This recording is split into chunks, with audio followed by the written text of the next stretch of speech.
Pay Lee Gooch off not to do it anymore. Would you? It's a nice wee bit of money, isn't I'm it? joking. What would I do with that? I don't know. Holiday. No. Boat. Boat. Boat would be nice. What would you do with it? Buy a pram. An expensive one that's even going to feed the baby and everything. One of those high-tech ones, With artificial intelligence. Yes, the whole lot. It's just the racing. Oh, yeah. I'm not sure they've been invented, or you don't think so. No, well, might need to add a couple of grand onto it. I'm afraid you're going to have to do it old school. Yeah, all right, Kev, see you tomorrow morning. Yeah. All right, take care of yourself. Cheers. Kevin Fury back in for Lee tomorrow morning at 6:30. It's 9 o'clock now. Let's get a news update and crossover to Michaela Clark. Thanks, Greg. Good morning. Sinn Féin has reiterated its commitment to seek and deliver 100% redress for defective concrete block homeowners. A motion was brought before the party's Ardèche by the Buncrana Common, calling for Sinn Féin to deliver full redress for affected homeowners if in government. Donegal Deputy Podger McLaughlin says the enhanced defective concrete block grant scheme is unworkable for many families. He says a different approach is needed. What we're saying is that the defective block homeowners, the families living in defective apartments and duplexes and houses, and the pyrite families, everybody should be treated the same under one board rolled out by the housing agency. That's the approach that's going to be required, and that's the approach that will be taken by Sinn Féin government. It's reported that text alert schemes in Donegal are to be coordinated from a central base in Galway, a change which one local councillor says has been introduced without any consultation with local groups. Councillor Patrick McGuyan says there needs to be a meeting of all the local groups to discuss the potential impact of the change and demand that nothing be done without local consultation and discussion. Councillor McGuyan believes the effectiveness of the text alert model could be compromised. What's quite annoying about and quite disturbing is this has been done, it's been set in train, no consultation, no publicity around it, nothing. We have asked now for a joint meeting between all the text alerts in the county and the superintendent in Letterkenny, and I know a lot of all the different text alert committees will be anxious that goes ahead. We should at the very least discuss it with text alert groups. The government's being urged to press ahead with last year's UN agreement to set up a damage fund to help pay for climate disasters around the world. Christian Aid Ireland and Trócaire have published a report which estimates Ireland's fair share of the cost will reach €1.5 billion a year by 2030. Christian Aid Ireland's head of policy, Conor O'Neill, says we need to ensure that poorer nations are not left picking up the pieces for a climate crisis they didn't create. What we have now really is an empty pot, and what's being negotiated right now and will be negotiated this coming November at the next COP is who is going to pay what, where that money is going to go, and we're really looking for that ambition from the Irish government. We have a really good reputation for international development, for overseas aid and for standing up for the poorest in the world, and we need to see that reflected here as well. Weather now, a blustery day today with a mix of sunny spells and scattered showers, some heavy and thundery, highest temperatures of 10 or 11 degrees. That's all from Highland Radio News for now. We'll be back with news again at 10 o'clock. Until then, you can keep up to date with the latest local news on our website, highlandradio.com. Good morning.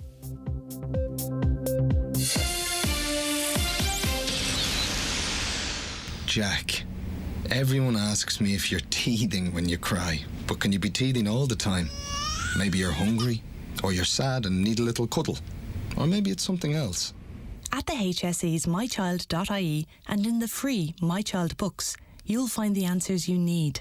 From doctors, midwives, public health nurses, dietitians and lots of other experts. mychild.ie. Expert advice for every step of pregnancy, baby and toddler health. From the HSE. The county's #1 talk show, The 9 till Noon Show on Highland Radio. And now, it's time for the talk of the Northwest, The 9 till Noon Show with Greg Hughes on Highland Radio.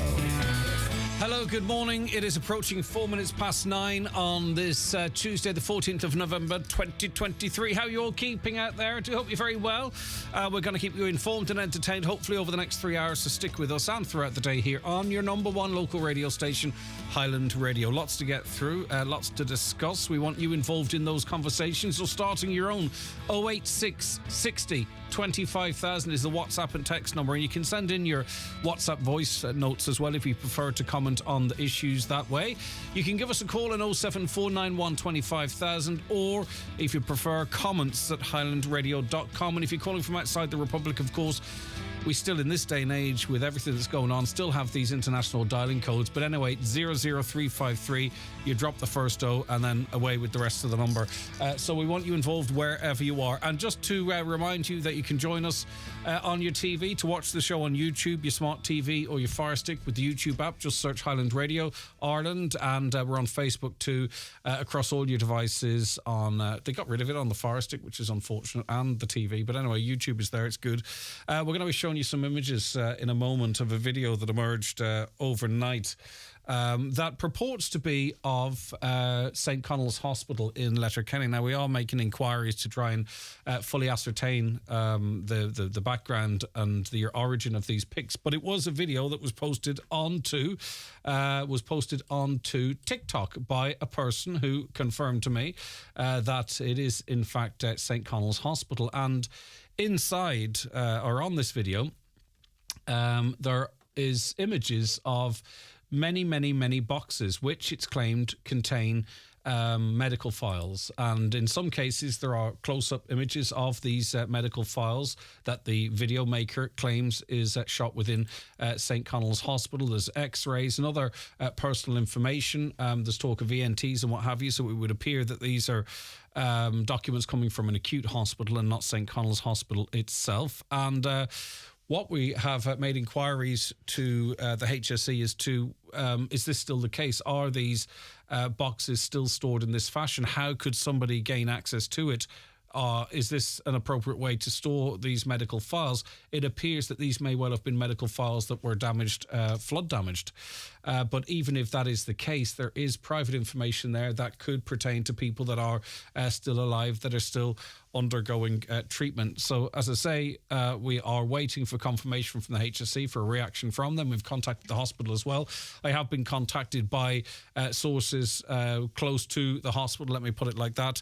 They say it certainly was the case that these boxes were stored as it appears in this video. It is just yet to be fully determined whether or not this is still the case. But we'll show that video and that footage. We're doing it right now, but for those that you want to tune in on the social media to see a little later on. But at this point, we're just saying if this is the case, it's very troubling. But it is possible that this video is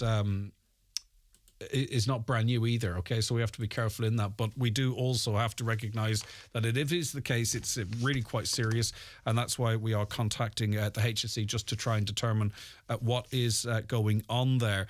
086 60 25,000 if you want to comment on that. But let's get to the newspapers this morning, and it's almost typical, isn't it? RTE has put together a plan to cut costs, to reform the business going forward. It involves the reduction of 400 staff and some cuts in services. But unfortunately, the staff themselves, it is they that learned this information from the newspapers, because they haven't been given sight of this report yet. And before I read on, and maybe you out there have different points of view, it just seems... I just wonder what the public want, in that this all started because of people being paid an awful lot of money, a handful or big group of people being paid an awful lot of money, and that payment of that money not being as transparent as it should be. It's the payment scandal, you know that. And from that, fast forward a couple of months, it's regular staff, on your, 28, 38,000 euro a year that probably are going to lose their jobs, whilst the people who, you could argue, triggered this controversy, or their colleagues on really, really big money, will be pretty much insulated from it, which I think it just... I'm not sure if that's what the public wants, or maybe it is. I'll read on here. RTE has told the government it will reduce staff numbers by 20% or 400 people, sharply increase spending on independent productions, cut some services and examine the sale of part of the Donnybrook campus. A new strategic plan for the broadcaster also acknowledged that RTE must progressively reduce costs and overheads to overcome the financial crisis that has engulfed it since the revelation of additional payments to its former presenter Ryan Tubridy earlier this year. The plan promises to reduce costs by a further 10 million in 2024, to institute a new approach to financial management, to begin the process of reducing headcount by 20%, and to vacate part of the Donnybrook campus with a view to employing or exploring a sale or other commercial use. It rules out a uneconomic as uneconomic a sale of the entire campus and a move elsewhere for the station, but says that it will begin the process of moving some production from Dublin to the regions. But where are they? Of course, Cork, Limerick and Galway, nothing north of the Galway line there.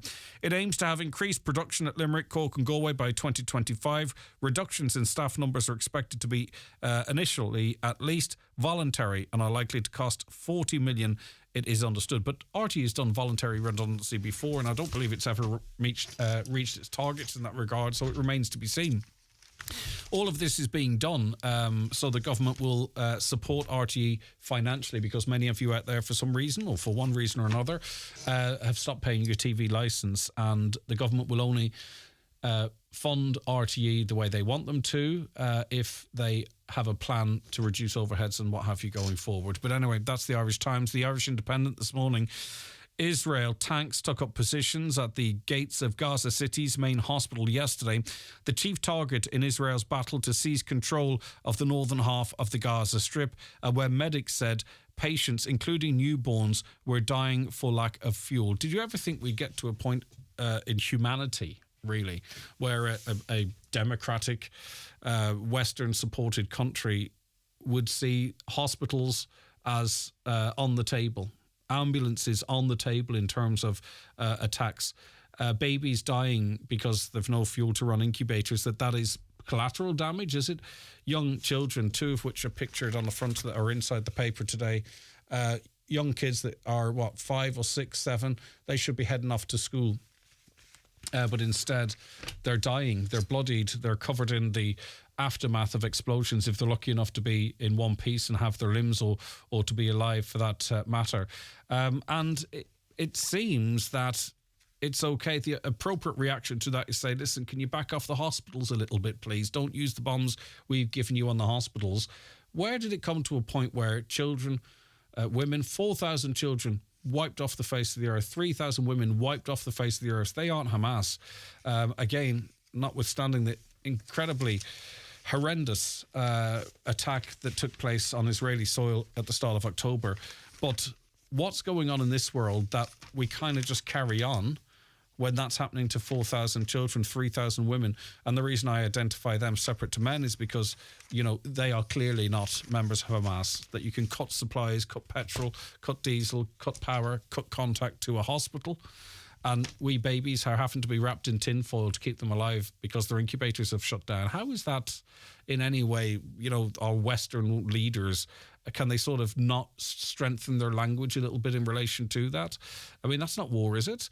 What's your views on that? 086 60 25,000, or give us a call on 07491 25,000. I couldn't look at that stuff going to bed because I would struggle to sleep. It's so horrendous what is going on. The Irish Daily Mail this morning, you'll know this as well because we all have to do our shopping. Shoppers are still being hit by high inflation in their supermarket baskets, which is adding almost €15 a week to grocery bills. The weekly shop now costs an average of €158. That's up from €143 a year ago, forcing families to hunt out bargains where they can. Take-home grocery sales in Ireland increased by 7.2% in the 4 weeks up to the end of October. The latest data from retail analysts at Kantar shows. I think the big boys need to start giving us a bit of money back, don't they? They're seeing reductions in their expenditure and it needs to be passed on to the consumers. The Irish Daily Star tells us that a man who admitted vigorously shaking his 10-month-old grandchild, leading to the child's death, has been jailed for 5.5 years. Chang Teng Wang, who's 58, of Melville Rise, Finglas, Dublin 11, admitted to Gardaí that he had vigorously shaken baby Sean in an attempt to calm him. Wang pleaded guilty to the unlawful killing of Sean Wang on August 15th, 2019. Imposing sentence at the Dublin Circuit Criminal Court yesterday, Judge Martina Baxter said Wang caused the most final and devastating of injuries to his grandson, which resulted in his death. And he got 5.5 years. I don't understand. Maybe that is the sentence that fits that crime in the courts. Morally it doesn't feel right. But I mean, if you did that to an adult, would it be different? Would you get a higher sentence, a lesser sentence? But 5.5 years for causing the death of that baby, 10 months old just. A lot of toing and froing in the political world in Britain, which seems to be kind of the norm lately. Just last month, Rishi Sunak boasted he was the candidate for change and vowed to fix 30 years of broken politics. This is the Mirror. By yesterday, the desperate PM had turned to a figure from the past, making David Cameron the newest Tory Lord, so he could be appointed as British Foreign Secretary. The shock move came in a cabinet reshuffle sparked by the axing of Home Secretary Suella Braverman after her poisonous remarks on pro-Palestine peace marches and the homeless.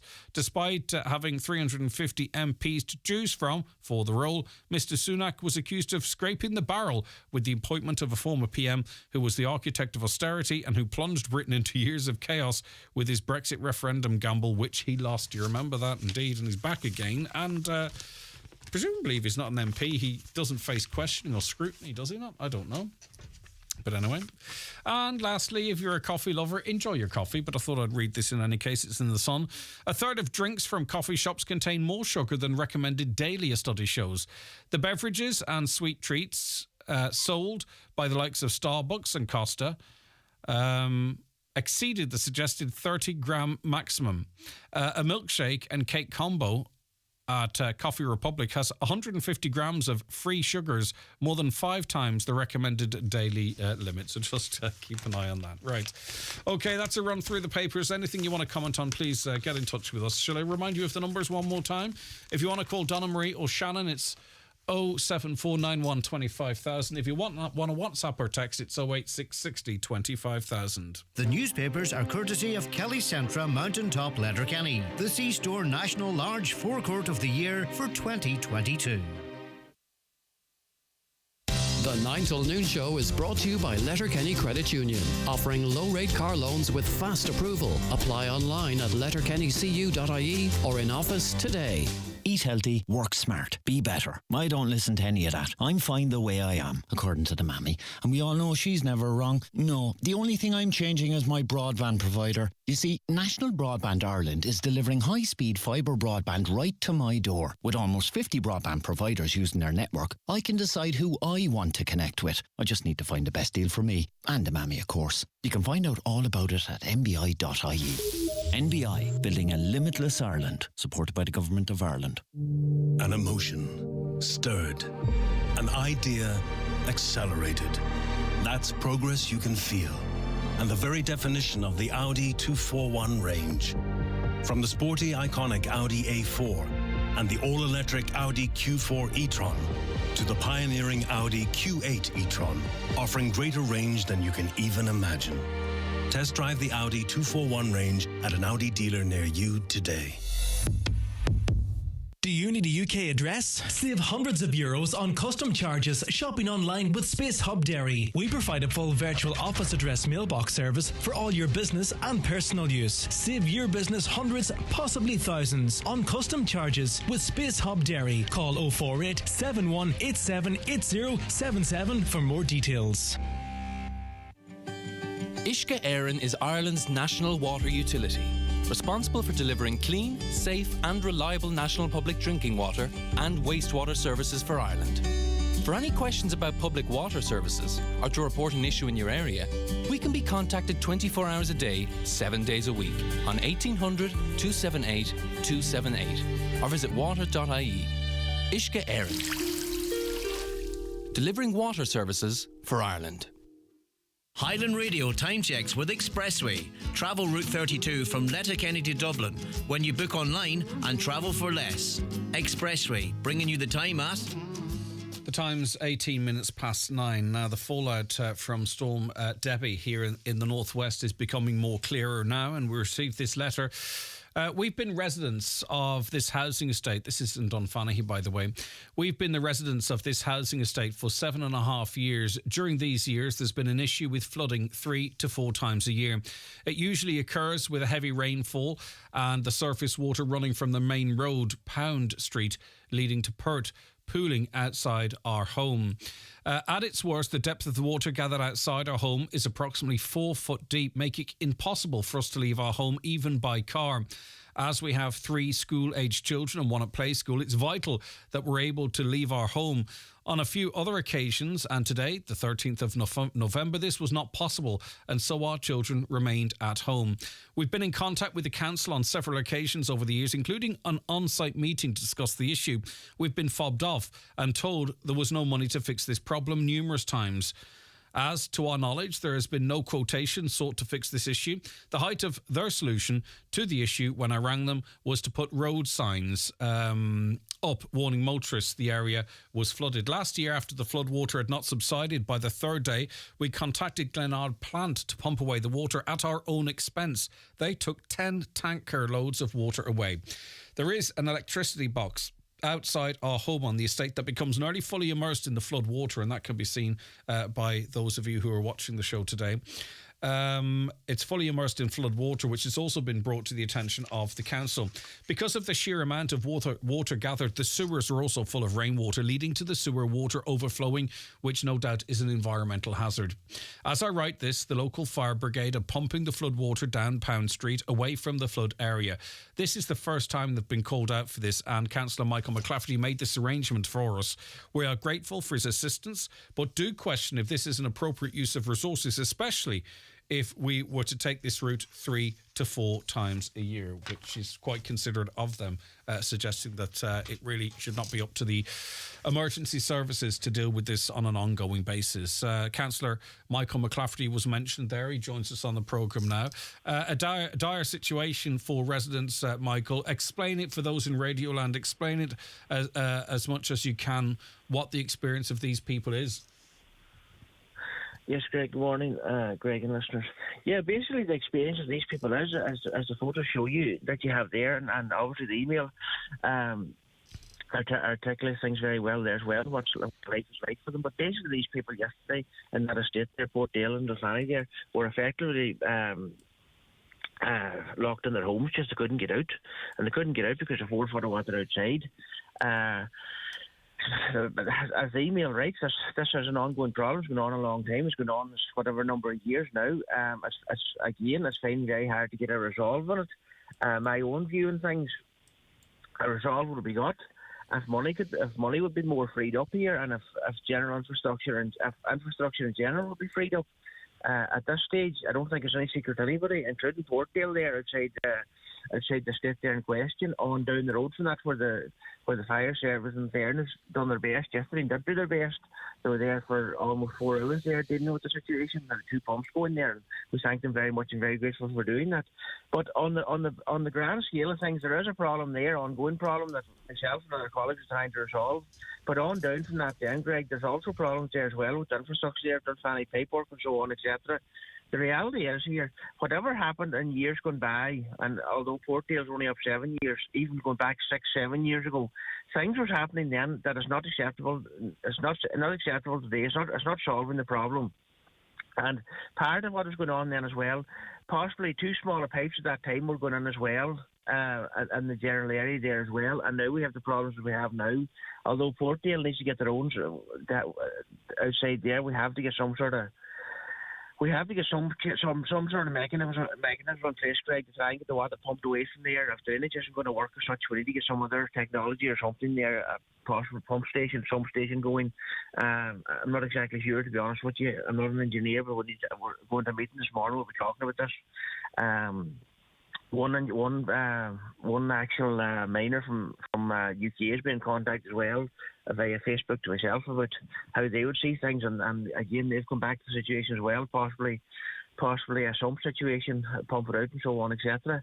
But in Dunfanny in general, as myself and Don Marie talked about this there a few weeks ago as well, there was a couple of incidents of flooding there in Dunfanny, lower down from that as well, including up there at the same time as well, Greg. But the problem is here, until such time that we'll keep getting told funding, etc. is a problem. That may well be, but all across the whole situation now, all across Donegal, including Dunfanny, including Chrysler, including Falcara, until the likes of the council, Donegal County Council and Irish Water and authorities like this put the money into what's going on here, into the infrastructure, we're going to end up with more places getting flooded, more houses, as almost was the case yesterday, and different situations, albeit Dunfanny being the worst, Greg, to be fair.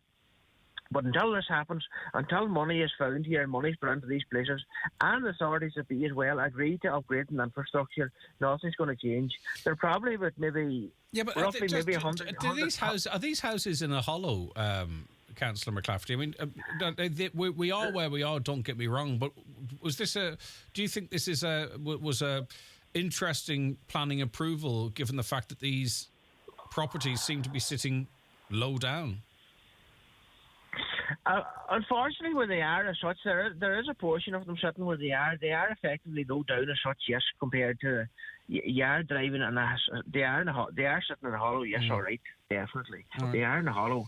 But Greg, this is going back, I don't know what exactly they were built now, probably roughly around 10 years ago. I just think it's curious because they kind of found themselves in this position through no fault of their own. Do you know what I mean? I mean, you trust the system, don't you, that proper measures will be put in place to reduce the likes of flooding and what have you.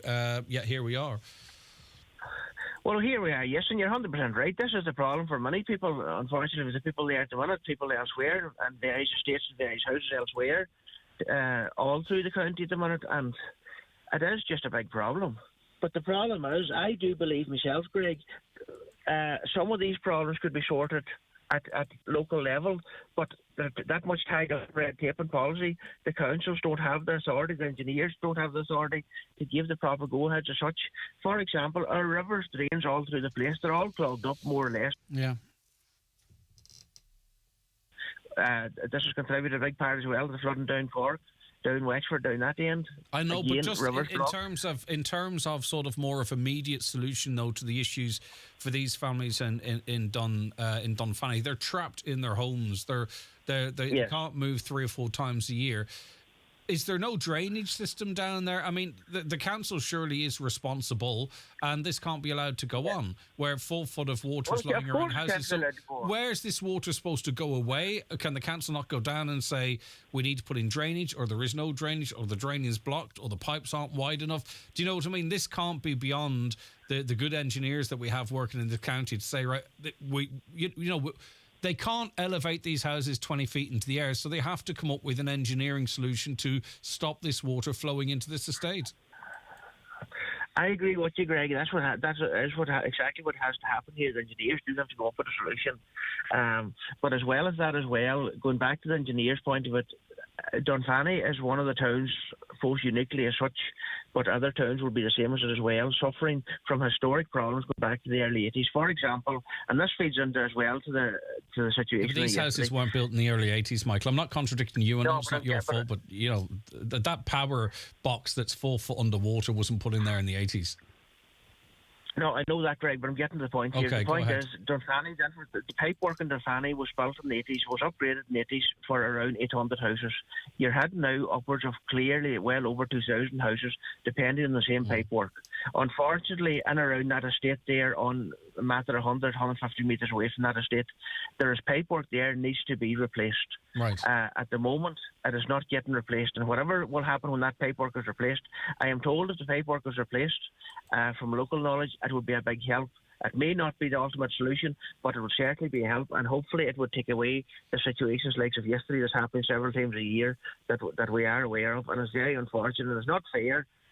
It's not fair for the people involved. All I can do as a local county councillor and to all other people that things happened to yesterday as well is apologise from the bottom of my heart. But there's only so much we can do. If the powers that be are tied up in red tape, we are stuck down in the middle of such, Greg. We would love I don't know what the powers... what does the powers that be are stuck up in red tape? If I have a bath that's full of water, right, I pull the plug out and the water goes down the plug hole.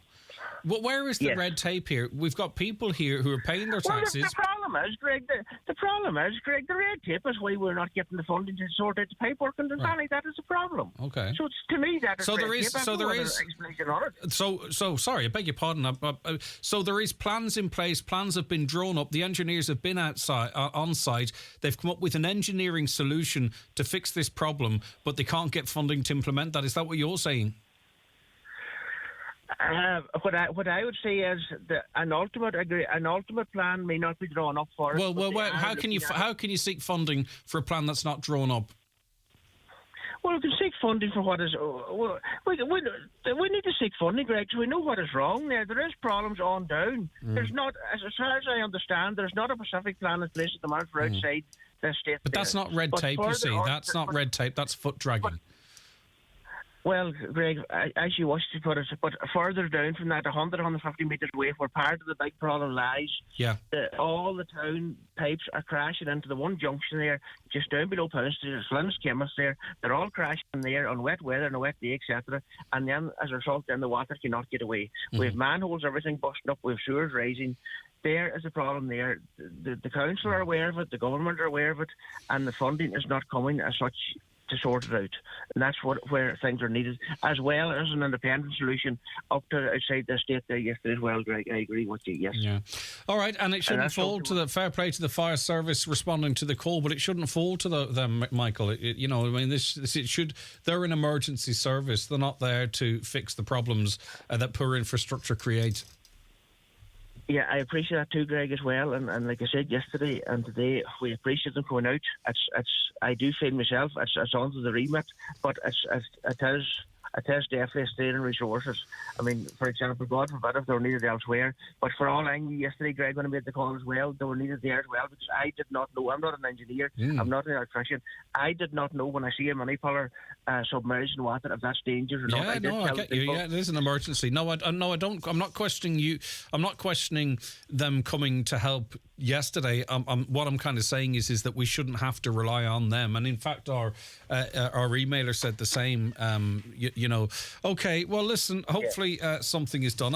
These things just can't be allowed to happen. Years and years ago, we had a coordinated office that sorted out where rivers need to be dredged, shucks needed to be cleared, drains needed to be cleared, sewers needed to be cleared. If a landowner has water running onto the road, there was some enforcement of that. Now, all it is everyone's blaming each other and nothing's getting done, and it's the general public that seem to be picking up the pieces. It's hard to believe we've gone back so far when we were so advanced 50 or 60 years ago. 100%, Greg. We're further advanced 50 years ago than we are actually today, and that's the sad reality of it. And I believe the reality of it is as well, it's back again to the policies that are in place again of today at the minute in regards to infrastructure, drainage, sewerage, so on. They're not fit for today's purpose, and the whole thing needs to be revamped as such policy-wise. Alongside that, the various towns in question that are under serious pressure at the minute, problems are happening, and something imminent needs to happen for those towns to get those pipework and networks and pumps if required, possibly for maybe needed for down there. Pumps if required, put in place to get the thing sorted. It cannot continue on with people and small children at a year and a half old suffering through no fault of their own. And God forbid there was a hospital appointment or a cardiac arrest or something that would require. Now I'm sure access would be found one way or other. It wouldn't prevent that happening in such an extreme situation, but it is a problem. It shouldn't be this difficult. Okay. Thanks for your time, Michael. I appreciate it. I really do. Thank you very much, Bye-bye. Greg. Take care of yourself. You have a good day too. Councillor Michael McClafferty there. And plenty of you commenting on that situation. Keep them coming into us.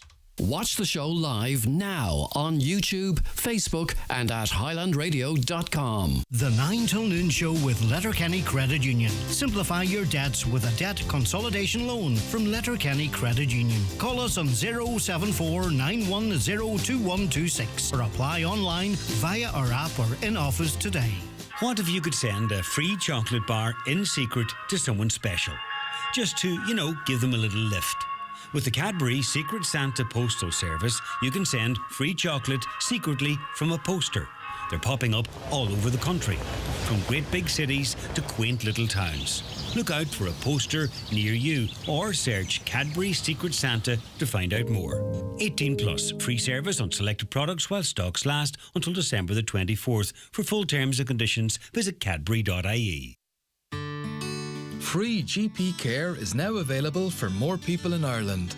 As a result, you may be eligible for a means-tested GP visit card, depending on your personal circumstances and your income and expenses, like rent or mortgage and childcare costs.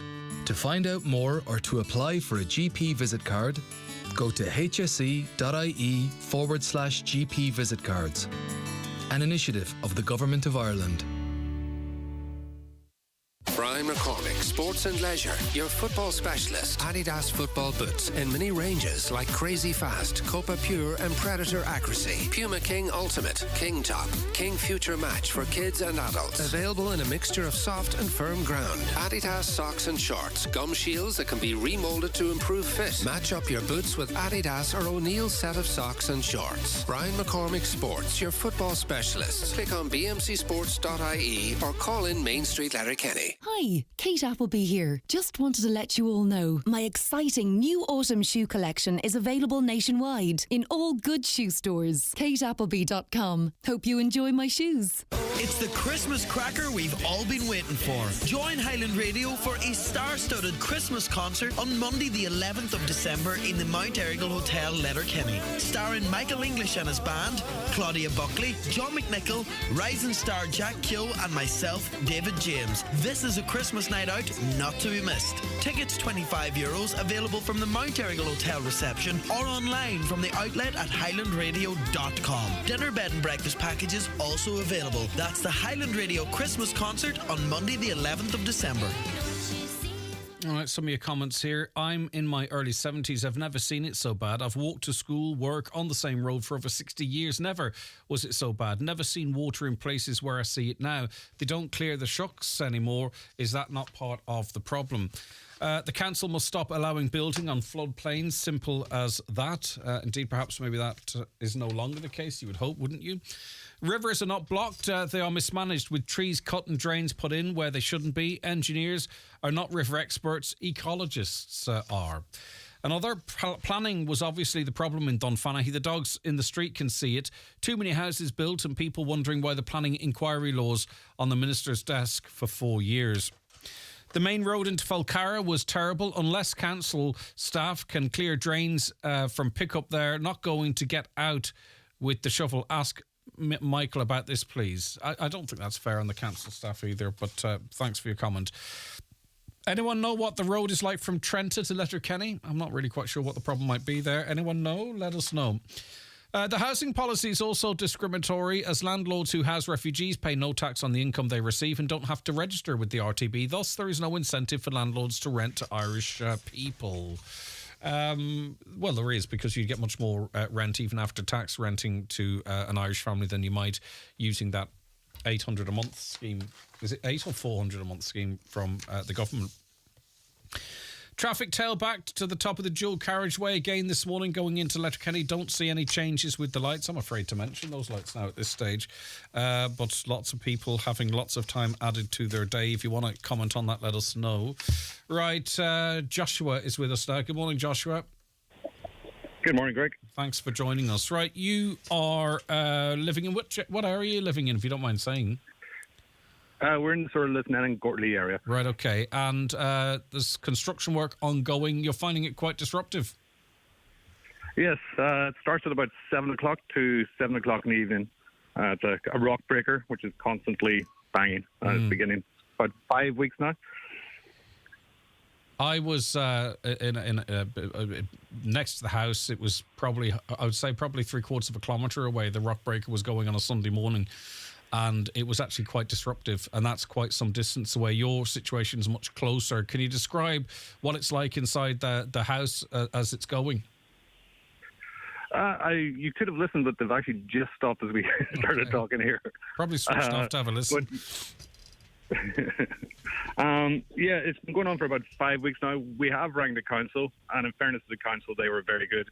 They were got in contact with us very quickly. They were in contact with the company, asked them to stop. So the company came out, took their decibel readings near our house. They said it was just acceptable, but the council took their own reading and said it wasn't acceptable, and asked them not to start construction until at least 8 o'clock in the morning. Mm-hmm. However, that's been completely ignored by the construction company. And with a rock breaker, it's not necessarily actually the volume of the noise, is it? It's the I don't know if you're getting reverberations or it's the incessant tap tap tap tap tap tap tap tap tap. Oh, there it's going now. I can hear it. Yeah. So I work from home, and thankfully I do have sound cancelling headphones, but yeah, the reverberation is still going through your body. And of course, when you're having conversations with your clients, are you indoors now? Are you? Banging. I'm just in my kitchen yet. Can you step outside, see if it's any louder? Yeah, come here 2 seconds. Just see if it's. I can hear it distantly, but I'm just wondering if it's any louder if you actually go outside. Yeah, I'm at my back door now. No, he stopped. Or she stopped. Right, anyway, we'll chat now to see if it comes back again. You're saying this is actually having an effect on your and your neighbours' mental and physical health? Yeah, again, I rang you up because I was basically having heart palpitations this morning when I woke up. Wow. And I can't take it anymore. My next door neighbour, she works in the hospital night shifts, and she's been saying that she's just absolutely struggling with this. She's trying to sleep during the day and just can't. And you also have a newborn on the way. Well, it's not newborn, an unborn baby at the moment, and you're concerned what impact it might be having on he or she? Yeah, it's been 5 weeks now, and I know my wife is stressed from this. I wake up in the mornings and look across. She's got my sound cancelling headphones on, doing her best to reduce the noise. But yeah, it's becoming a bit of a concern to us. Yeah, and the baby has its own ears, so that's helping mum, but that's not necessarily the baby, which I'm sure is a concern for you. What do you see, Joshua, as a compromise here? Like, say, for instance, the neighbour who works nights. You know, this work is going to have to happen, I presume. It's going to require a rock breaker. But what do you think might be a fair compromise here? Even just if they give us a realistic timeline of when this will end, and if they could maybe meet with the residents and decide upon a time when it is acceptable. As I said, we do have people working night shifts here, so we can't just do 9 o'clock in the morning, for example, to 6, which would be acceptable to me, but I know there's other people in the estate who are suffering because they're sleeping during the day. Yeah, it's not easy. And, I mean, you have, I think, a genuinely, you have kind of like a relaxing way of speaking, Joshua. I don't think that's really telling the full story. Is it your tone of voice as to the impact this is having on you and your family and neighbours? Again, we just have to accept and carry on. I said I just woke up this morning and was kind of broken. That's why I texted you guys to see if we could sort of highlight this to the company and see if they can actually acknowledge it. Okay, well, listen, we're going to reach out to the company. We're going to reach out to the council and see what they have to say.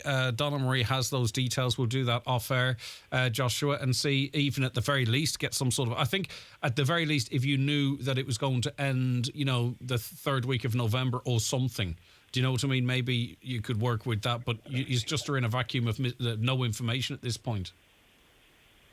Yeah, it's just a continuous, and it's the limbo that's almost even more upsetting than the actual noise at this stage. Well, let's see if maybe we can get to the bottom of that at the very least. Joshua, thanks for your time this morning. Best wishes to everyone, okay? Thank you. Thank you very much. All right, take care. No, I appreciate it, Joshua. 086 60 25,000. Are you living within earshot of that work? Let us know what you think. We got a text in here from a listener. I don't think it's a listener, though. On post, your parcel has just arrived at our depot with customs charge. And then there's an email address. Number of items 1, traffic number LL5096382221E. Now, obviously, our text number is not being used for that. So there you go. Just another little reminder of that scam going around. A second one. Gov.ie, you are eligible for a discounted electricity bill under the Energy Support Scheme. You go to gov-id-ie-online.com. So in the glance, it's supposed to look like gov.id.ie. That's what they're doing there. And if you've got your text a little bigger on your phone, you probably won't even see the online.com. And it invites you to open the link again, just to remind you, and maybe you can remind those that don't listen to the radio, don't open those links. That's not how that discount is going to be given to you, if that's what they're trying to get at. Just more scams.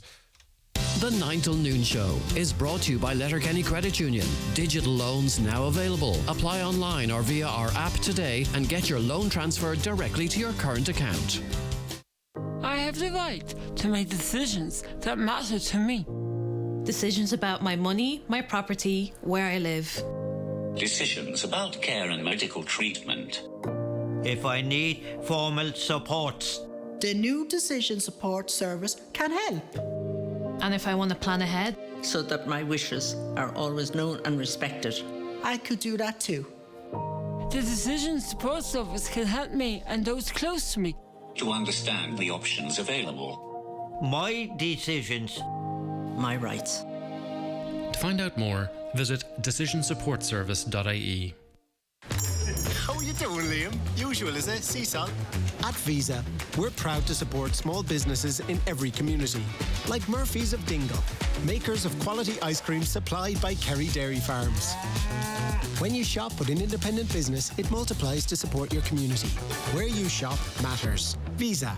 Donegal County Council would like to invite residents of the Donegal Town and Ballybofey Stranraer areas, members of the public and other interested parties to participate in the third public consultation for the Barnesmore Gap Greenway project. The project is currently in Phase 2 options selection, and the purpose of the consultation is to inform the public of and invite feedback on the emerging preferred route corridor that has been identified and is being considered. The public consultation will take place in Jackson's Hotel Ballybofey on Monday 20th of November and in the Abbey Hotel Donegal Town on Tuesday the 21st of November between 12 midday and 8 p.m. each day. Donegal County Council staff and their design consultants will be present on both days to listen to and to register your views. For additional project information, please visit the dedicated project website at barnesmoregapgreenway.ie or contact the Donegal National Roads Office on 074 9724500 or by email at design@dnrdo.ie.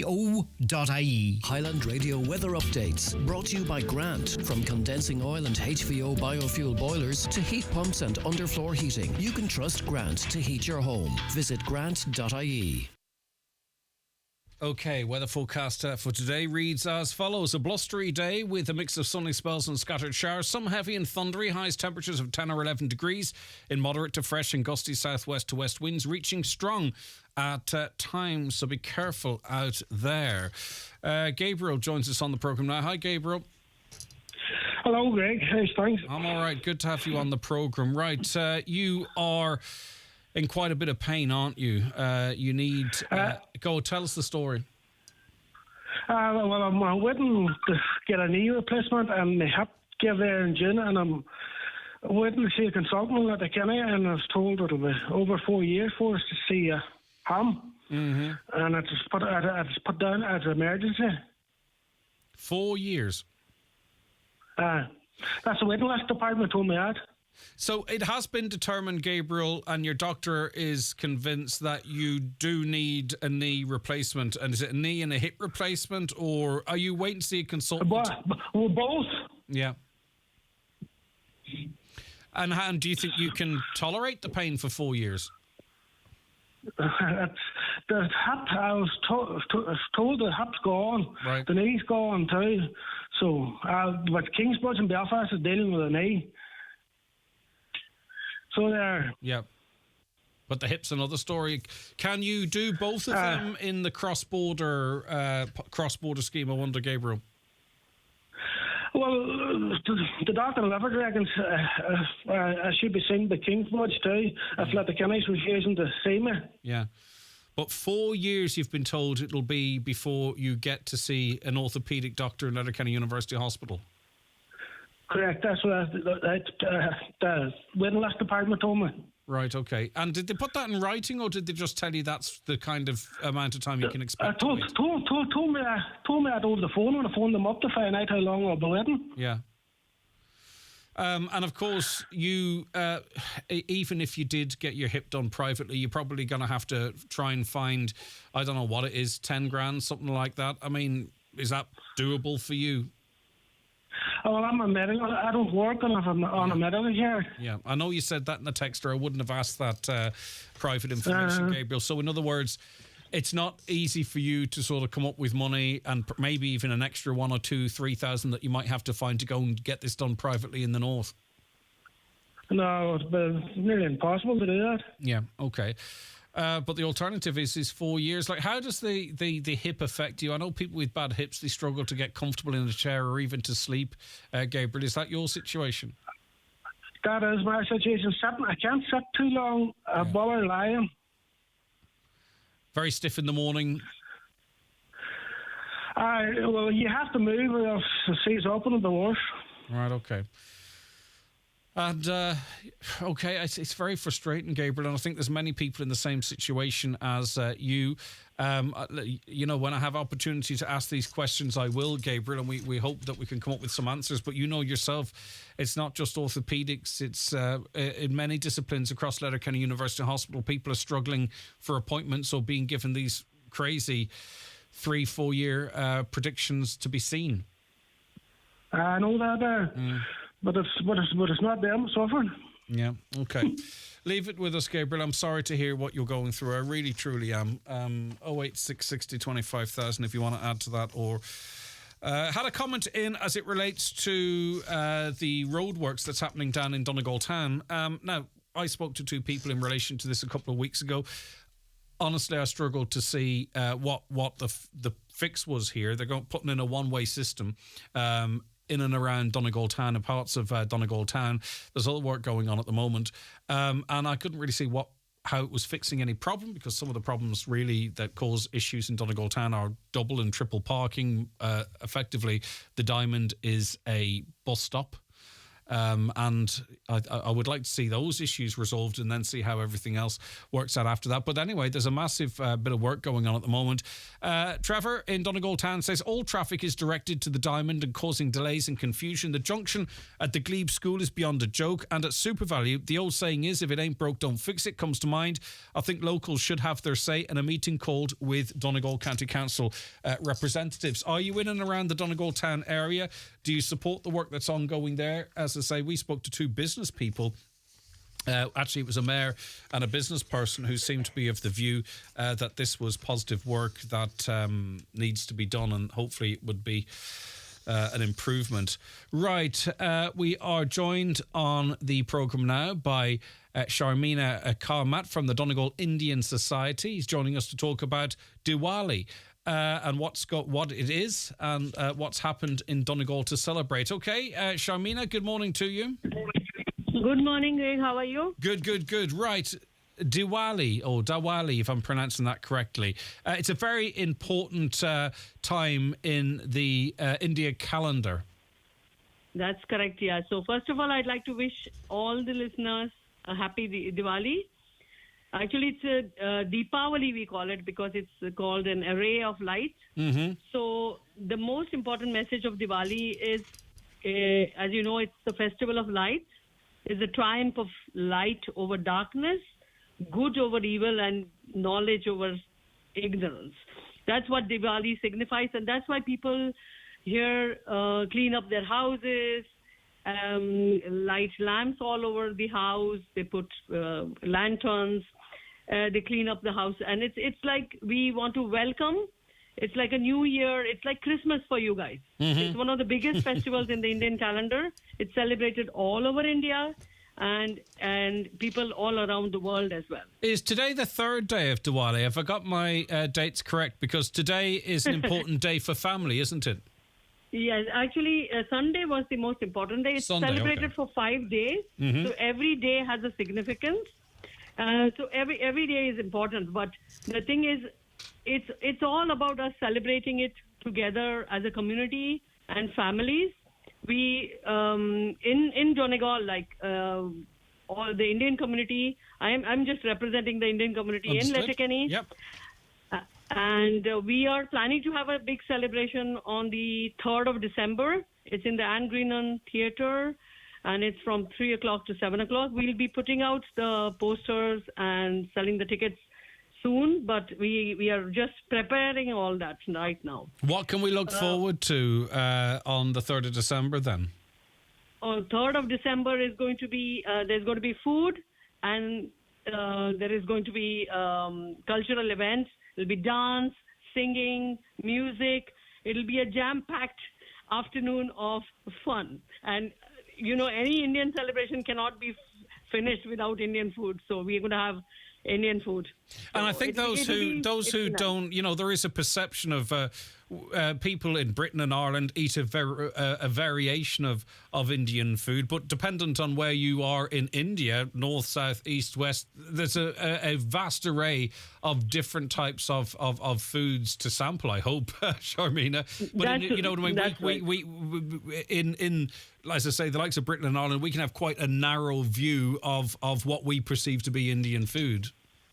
That's right, yeah. But we're trying to please everybody. We'll have a cover north, south, all those kind of dishes together.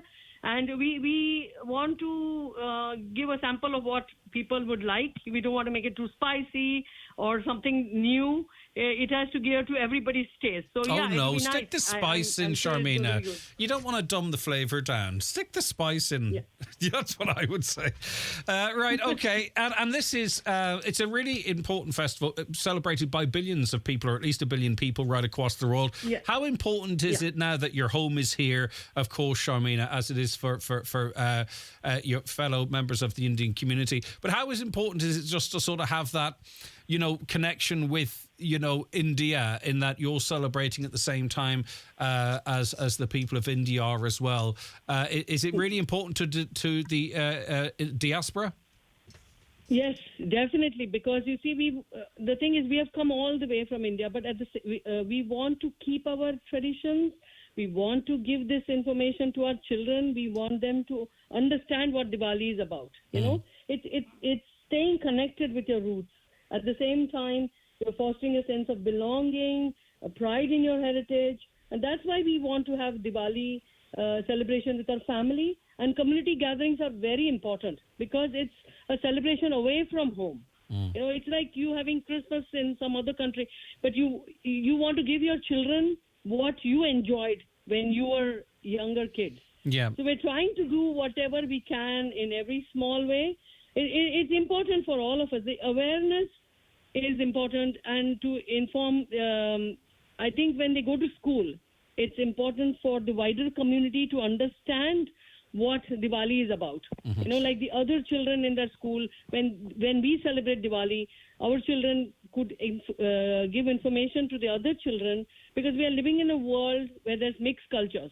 And it's important that everybody understands each other's culture and respects each other. Okay. This is all what it's all about. Diwali is not about it's about embracing diversity. It's fostering understanding, working together, and let us make the world a better place for all of us. And the event in Ongrianon at the start of December, is that open to the wider community, Sharmina? Yes, we'll have it all. We're going to have the tickets on sale, but we're going to sell it ourselves because it'll be difficult for us to control otherwise, Yeah, so, yes, definitely we will let you know when we have the flyers ready, and we want everybody to come and sample a little bit of our culture. And if I want to wish you good tidings, do I say Happy Diwali, Sharmina? Is that how I'd phrase that? Thank you so much. And Greg, before I forget, the ATU had a Diwali celebration in the Silvatasi on Sunday. It was a wonderful afternoon. The ATU organized it. There were about 500 people. The ATU, Sligo, Galway, and the local ATU. Brilliant. Everybody was there. It was a fun-filled afternoon of nice food, and there was some nice performances as well. So well done to the ATU, because they had a major crowd. All right, Sharmina, as I say, happy Diwali, and enjoy the celebrations. And it's going to be a wonderful event, I'm sure, on December 3rd at Ongrianon. And we thank you for joining us today. Take care. Yeah, thank you so much. Bye. Happy Diwali. Bye-bye. We'll be back with more after the news. The 9 till noon show with Letterkenny Credit Union, now offering mortgages from 40,000 to 600,000 euro with no hidden fees or transaction charges. Letterkenny Credit Union, 9102127. Please listen to Nesma, a UNICEF aid worker in Gaza. I have 2 daughters, Talia and Zain. They are 4 and 7 years old. Zain keeps asking for regular water that we drink on regular days. My mission in life has become to keep them alive. Nesma only has salty water to give to her daughters, which she knows will make them sick. UNICEF is on the ground providing water, but we urgently need your help. Please visit unicef.ie today and help save a child's life. Thank you. Have you got a one-for-all gift card that you've yet to spend? Now is the perfect time. Spend with any of our retail partners nationwide or online before December 31st, and you could win one of 3 €5,000 prizes. Simply spend your gift card and visit oneforall.ie/redeem for your chance to win. Terms and conditions apply. The One for All gift card is issued by GVS Prepaid Europe Limited. GVS Prepaid Europe Limited is regulated by the Central Bank of Ireland. Santa Claus speaking. It's me, Santa, your trusty elf. I've got an urgent message from Cooney's Christmas shop. Oh, my golly goodness. What's happening at Cooney's? Well, Santa, they've gone all out this year. Their Christmas decor is bigger and better than ever. Visit Cooney's Christmas shop, Letterkenny Retail Park, and feel the magic of Christmas. Santa approved. It's beginning to look a lot like a National Trust Christmas. See the augury sparkle on the new winter illuminations trail. Wrap up for the return of Roallan's beautiful Yuletide market. Hop aboard the road train and visit Santa at Castle Cool with Cancer Connect NI. Follow the festive trail and settle in for story time in the bookshop at Mount Stewart. Come and enjoy the cosy Christmas village at Castle Ward, and you'll find gigantic Christmas spirit at the Giant's Causeway. For an unforgettable Christmas, search National Trust NI. On Friday, December the 1st, join us at the Silver Tassie Hotel, Letterkenny, for the famous Northwest Breast Cancer Ball. It's a dazzling dinner dance not to be missed, and an opportunity for the community to come together and celebrate breast cancer Northwest and support the tremendous work being done. Our special guest is Virgin Media's Ciara Doherty. Tickets priced €50 are available at the Silver Tassie, Letterkenny. Drinks reception and fine dining and dancing. Dress to impress, and let the festivities begin. Live, on air, online, and on the Highland Radio app. This is Highland Radio News. Good morning, I'm Michaela Clark with the news at 10 o'clock. Clean-ups are continuing in West Donegal, which bore the brunt of Storm Debbie as it hit the county yesterday. Flash floods in Annagray saw cars destroyed while people were left trapped in their homes in Fulcara.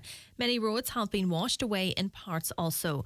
Councillor Micheál Colmcille-Aspeck says money needs to urgently be made available by government to repair the damaged infrastructure. What I'll be saying at today's council meeting is not alone that the roads that we have responsibility to fix, and we will, but the government now has to step up, make sure to give us flood relief monies, make sure to give us emergency monies to fix roads that have been damaged, but also we need to recognise a huge amount of roads have been damaged that are not under the responsibility of Donegal County Council. And the reality is that a lot of these families do not have the means to fix these roads themselves. Sinn Féin has reiterated its commitment to seek and deliver 100% redress for defective concrete block homeowners. A motion was brought before the party's Ardèche by the Buncrana Common, calling for Sinn Féin to deliver full redress for affected homeowners if in government. Donegal Deputy Padraig McLaughlin says the enhanced defective concrete block grant scheme is unworkable for many families. He says a different approach is needed. What we're saying is that the defective block homeowners, the families living in defective apartments and duplexes and houses, and the pyrite families, everybody should be treated the same under one board rolled out by the housing agency. That's the approach that's going to be required, and that's the approach that will be taken by Sinn Féin government. The chair of the NUJ Dublin Broadcasting Branch says there are real fears among staff about job losses at RTE. The national broadcaster has told the government that it will reduce staff numbers by 20% or 400 people over a 4-year period. A new strategic plan has also acknowledged that RTE must progressively reduce costs and overheads. Emma O'Kelly says staff have no idea what RTE is going to look like in a few years. We're hearing today about cuts, 1 in 5 of staff, more programs being pushed out into the private sector, but we've heard nothing about a vision about what RTE should be from government. So to me, all of this is putting the cart before the horse. We're being told, asked to slash, but we have no idea of what government wants. It's reported that text alert schemes in Donegal are to be coordinated from a central base in Galway, a change which one local councillor says has been introduced without any consultation with local groups. Councillor Patrick McGowan says there needs to be a meeting of all the local groups to discuss the potential impact of the change and demand that nothing be done without local consultation and discussion. Councillor McGowan believes the effectiveness of the text alert model could be compromised. What's quite annoying about and quite disturbing is this has been done, it's been set in train, no consultation, no publicity around it, nothing. We have asked now for a joint meeting between all the text alerts in the county and the superintendent in Letterkenny, and I know a lot of all the different text alert committees will be anxious that goes ahead. We should at the very least discuss it with text alert groups. 3 Donegal Gardaí are to be recognised at today's Water Safety Ireland's National Annual Awards ceremony, along with 4 others who successfully rescue people from the water in Donegal. The award ceremony recognises courageous rescue interventions to assist persons in immediate danger in the water.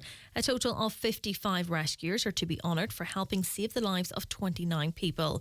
Donna Marie Doherty has more. In March, Gardaí Emmett Cassidy, Noel Gavigan and Sergeant Mark Colgan were alerted to a person in difficulty in the water in Glenties. Gardaí Cassidy and Gavigan tied crime scene tape onto Sergeant Colgan, who entered the water and waded across to a man on the riverbank on the opposite side.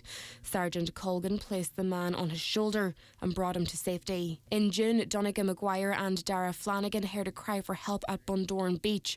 They entered the water and found a person unresponsive. Using cross-chest technique, they successfully brought them to safety, where an off-duty nurse and fireman performed CPR. In May, Rebecca Ebbs and Zara Reid were alerted to 2 females in distress at the shorefront Buncrana. The pair entered the water, which was very choppy, and managed to turn the females onto their backs, placing their arms under the swimmers' arms and bringing them to safety. Donegal woman Tracy McBride will receive a Long Service Award for her 20-year service to voluntary promoting water safety awareness. Weather now, a blustery day today with a mix of sunny spells and scattered showers, some heavy and thundery. Highest temperatures of 11 or 10 or 11 degrees. That's all from Highland Radio News for now. We'll be back with an update again at 11 o'clock. Until then, good morning. The obituary notice says for this Tuesday morning, November the 14th. The death has occurred of Joe Doherty, Owens, Tullydish, Buncrana, County Donegal. Joe's remains will be reposing at his daughter Breach McElhinney's residence at a hilly Buncrana from 4 o'clock this afternoon. Funeral from there on Thursday morning at 10 o'clock, going to St Mary's Church, Cockhill, with burial afterwards in the adjoining cemetery. Family time from 11 p.m. to 11 a.m. Funeral can be viewed on churchservices.tv. The death has taken place of Hugh McGee, Fanaboy, Gortahork. His remains will repose at his home this afternoon from 4:30. Rosary nightly at 8 o'clock. House private after Rosary until 12 noon tomorrow and on the morning of the funeral. Funeral Mass in Christ the King Church, Gortahork on Thursday morning at 11 o'clock. Interment afterwards in the adjacent cemetery. The Funeral Mass can be viewed live on the parish webcam and on Kieran Rorty Funeral Director's Facebook page. Family flowers only, please. Donations in lieu to the Alzheimer's Society, care of any family member or Kieran Rorty Funeral Director. The death has taken place of Harry McMahon, Gort McCall, Milford. Remains will repose at the Eternal Light Chapel of Rest, Carnamugga, Letterkenny, tomorrow evening from 6 o'clock until 8 o'clock, when those who wish may pay their respects. Private burial on Thursday morning. There will be a service of Thanksgiving on Thursday afternoon at 2 o'clock in Milford Presbyterian Church. The death has occurred of Anne-Marie Doherty, née Henderson, late of Belfast and formerly of Castle Park, Buncrana, reposing at her home from 4 o'clock until 10 o'clock today. Funeral Mass at 11 o'clock tomorrow morning in St Bridget's Church, Derryvolgie Avenue, Belfast, followed by interment in the graveyard adjoining St Mary's Church, Cockhill, Buncrana. Donations in lieu of flowers, if desired, to the Northern Ireland Hospice, care of O'Kane's Funeral Home, Belfast. The death has taken place of Jonathan Murray, 253 Lower Mount Marion, Milford. Remains will repose at the Eternal Light Chapel of Rest at Carnamunga, Letterkenny this evening from 6 o'clock until 8 o'clock, when those who wish may pay their respects. Removal afterwards to the family home, which is private, please. Funeral Mass on Thursday morning at 11 o'clock in St Peter's Church, Milford. Burial afterwards in the adjoining cemetery. Funeral Mass can be viewed on churchservices.tv. The death has occurred of James Brown, Oakley, Clane Road, Selbridge, County Kildare, and late of Strone, Drumkeen, County Donegal, reposing at Oliver Riley's funeral home, Leinster Street, Maynooth, today from 4 o'clock until 8 o'clock. Removal from his daughter Claire's residence tomorrow morning at approximately 11:30 to arrive at St Patrick's Church, Selbridge for 12 noon funeral mass, followed by burial in Donnacomper Cemetery, Selbridge. The funeral mass can be viewed live on the parish webcam. Family flowers only, please. Donations, if desired, to the Alzheimer's Society of Ireland online. The death has taken place of Celine O'Neill, née McElwee, 18A Bridge Street, Strabane, and formerly of Gallany, Strabane, reposing at her home. Funeral leaving her home tomorrow morning at 9:15 for Requiem Mass in St Mary's Church, Melmount at 10 o'clock. Interment afterwards in the adjoining cemetery. Family time, please, from 11 p.m. to 11 a.m. The Requiem Mass can be viewed live via the parish webcam. And the death has taken place of Bernadette Bernie Gordon, née McConnell, Sharon Glebe, Manor Cunningham, Donegal. Service of Thanksgiving at Rye Presbyterian Church, Manor Cunningham at 2 o'clock this afternoon, followed by interment in the adjoining churchyard. House private, please. For family information and more details regarding wakes and funerals, please go to highlandradio.com.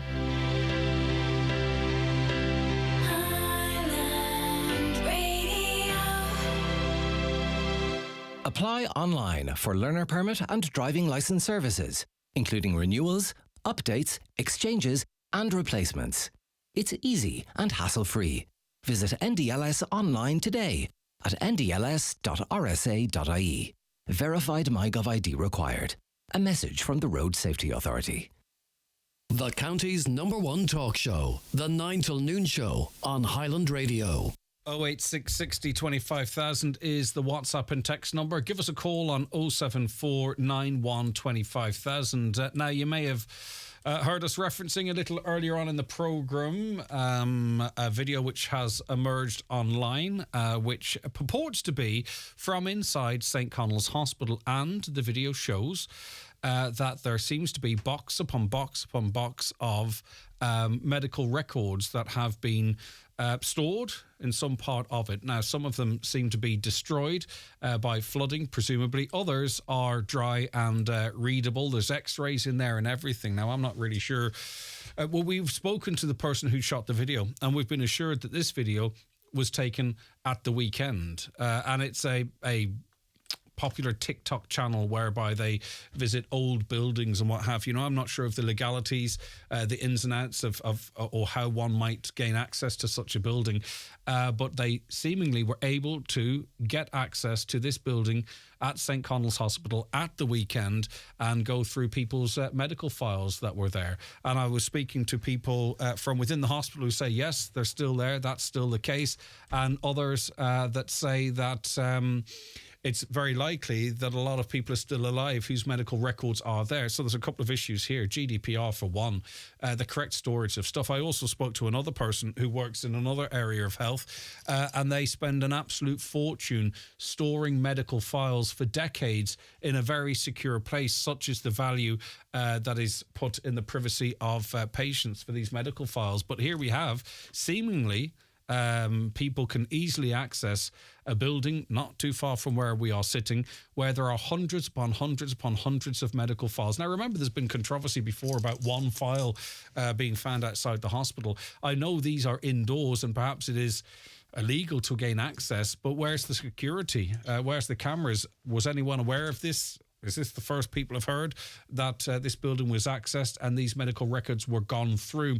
If you have any view on that, 08660 25,000, I'm hoping to speak to the person responsible for this video a little later on. We've contacted the HSE for comment from them. We've contacted Letterkenny University Hospital for comment from them. But I know, what I know anyway, if, as the person who shot this video is telling the truth, that it was done on Sunday, we shouldn't have a situation where people's private medical records are accessible to members of the public, and certainly that they should be videoed and shared on social media. That being said, I haven't seen anything which identifies any individual patients. But anyway, as I say, we're going to talk about that more in the morning. I think it really is quite a significant story, so stay with us for that. That's coming up hopefully before 11. And Community Garda information is on its way after we take this break. It's time for NCBI Bingo on Highland Radio. It's Tuesday the 14th of November. You're playing on the brown sheet. The reference number is S7. It's game number 46. The numbers are 44, 41, 29, 63, 76, 53, 28, 15, 22, and finally 62. Phone your claim to 9104833 before 8 tonight, leaving your name, contact number and the name of the shop where you purchased your book, and we'll call you back the next working day. Get all your NCBI bingo information at highlandradio.com. We all need a top up now and again.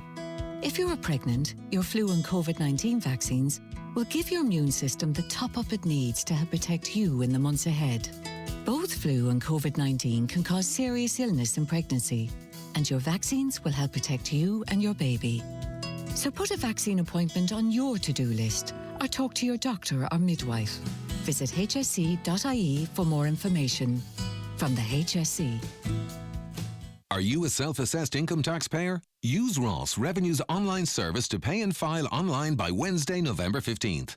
If you are not yet registered for Ross, do so today at revenue.ie. Avoid a surcharge, interest, penalties and a possible tax audit. Don't miss the November 15th deadline. Pay and file on time. Do you need a UK address? Save hundreds of euros on custom charges shopping online with Space Hub Dairy. We provide a full virtual office address mailbox service for all your business and personal use. Save your business hundreds, possibly thousands on custom charges with Space Hub Dairy. Call 048 7187 8077 for more details. MGC Derma will showcase at Tierney's Housewives Buncrana this Friday 17th of November from 12 to 3 p.m. MGC are a specialist skincare brand suitable for all skin types, using advanced science and nature to heal and nourish even highly sensitive and troublesome skin. The 9 till noon show is brought to you by Letterkenny Credit Union. Seasonal loans now available for Christmas. Apply online or via our app today and get your loan transferred directly to your current account. The Community Garda information slot is brought to you by Sheridan Security Systems, protecting what you value most. Call today and get your zero-wire alarm system from €299. Sheridan Security, 91-26025. You're very welcome back to the 9 till noon show here on Highland Radio this Tuesday, the 14th of November, and it's time for the latest episode of Community Garda Information. I'm delighted to welcome into studio Garda Claire Rafferty. Claire, thanks so much for calling up to us. I really appreciate it. No problem. Okay, we've got quite a bit to get through. We've got some advice and information, but we're going to start with appeals. And the first relates to a burglary in Letterkenny, Claire. Yeah, so we've two burglaries in Letterkenny we want to talk about. We'll start with this one at McClure's Terrace, Letterkenny, between 8 p.m. on Wednesday the 8th of November and 11 a.m. on Thursday the 9th of November. So the front door of the property was broken and entry gained. A boiler unit was stolen and some copper piping also. The removal of these items then led to some flooding within the property.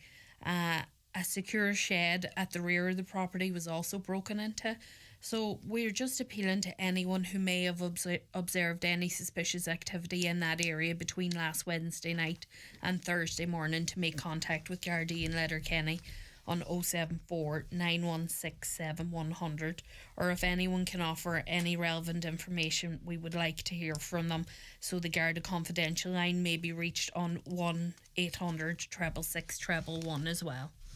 Yeah, the second appeal is an incident in the Fair Green Park area. Yeah, so Thursday the 9th of November between 8:20am and 5:15pm, there was a burglary that occurred at a house in the area of Fairgreen Parks. The bathroom window was smashed and entry was gained. A Nintendo Switch was stolen during the course of the burglary. Again, we appeal to anyone who may have observed any suspicious activity in that area over the course of Thursday past to make contact with us, or if anyone happened to offer you a Nintendo Switch to buy, any information like that at all, we'd really like to hear from you in Letterkenny on 074 9167 100. All right, now your colleagues in the Inishowen area investigating criminal damage in Buncrana. Yeah, so this one happened at an apartment on St Mary's Road in Buncrana on Saturday the 11th of November between 3:45pm and 3:50pm. So 3 young males who are described early to mid-teens caused damage to a door handle of an apartment, and when they were disturbed they fled on foot. We appealed to anyone who travelled in that area and who had a dash cam between 3:30pm and 4pm to make it available to us.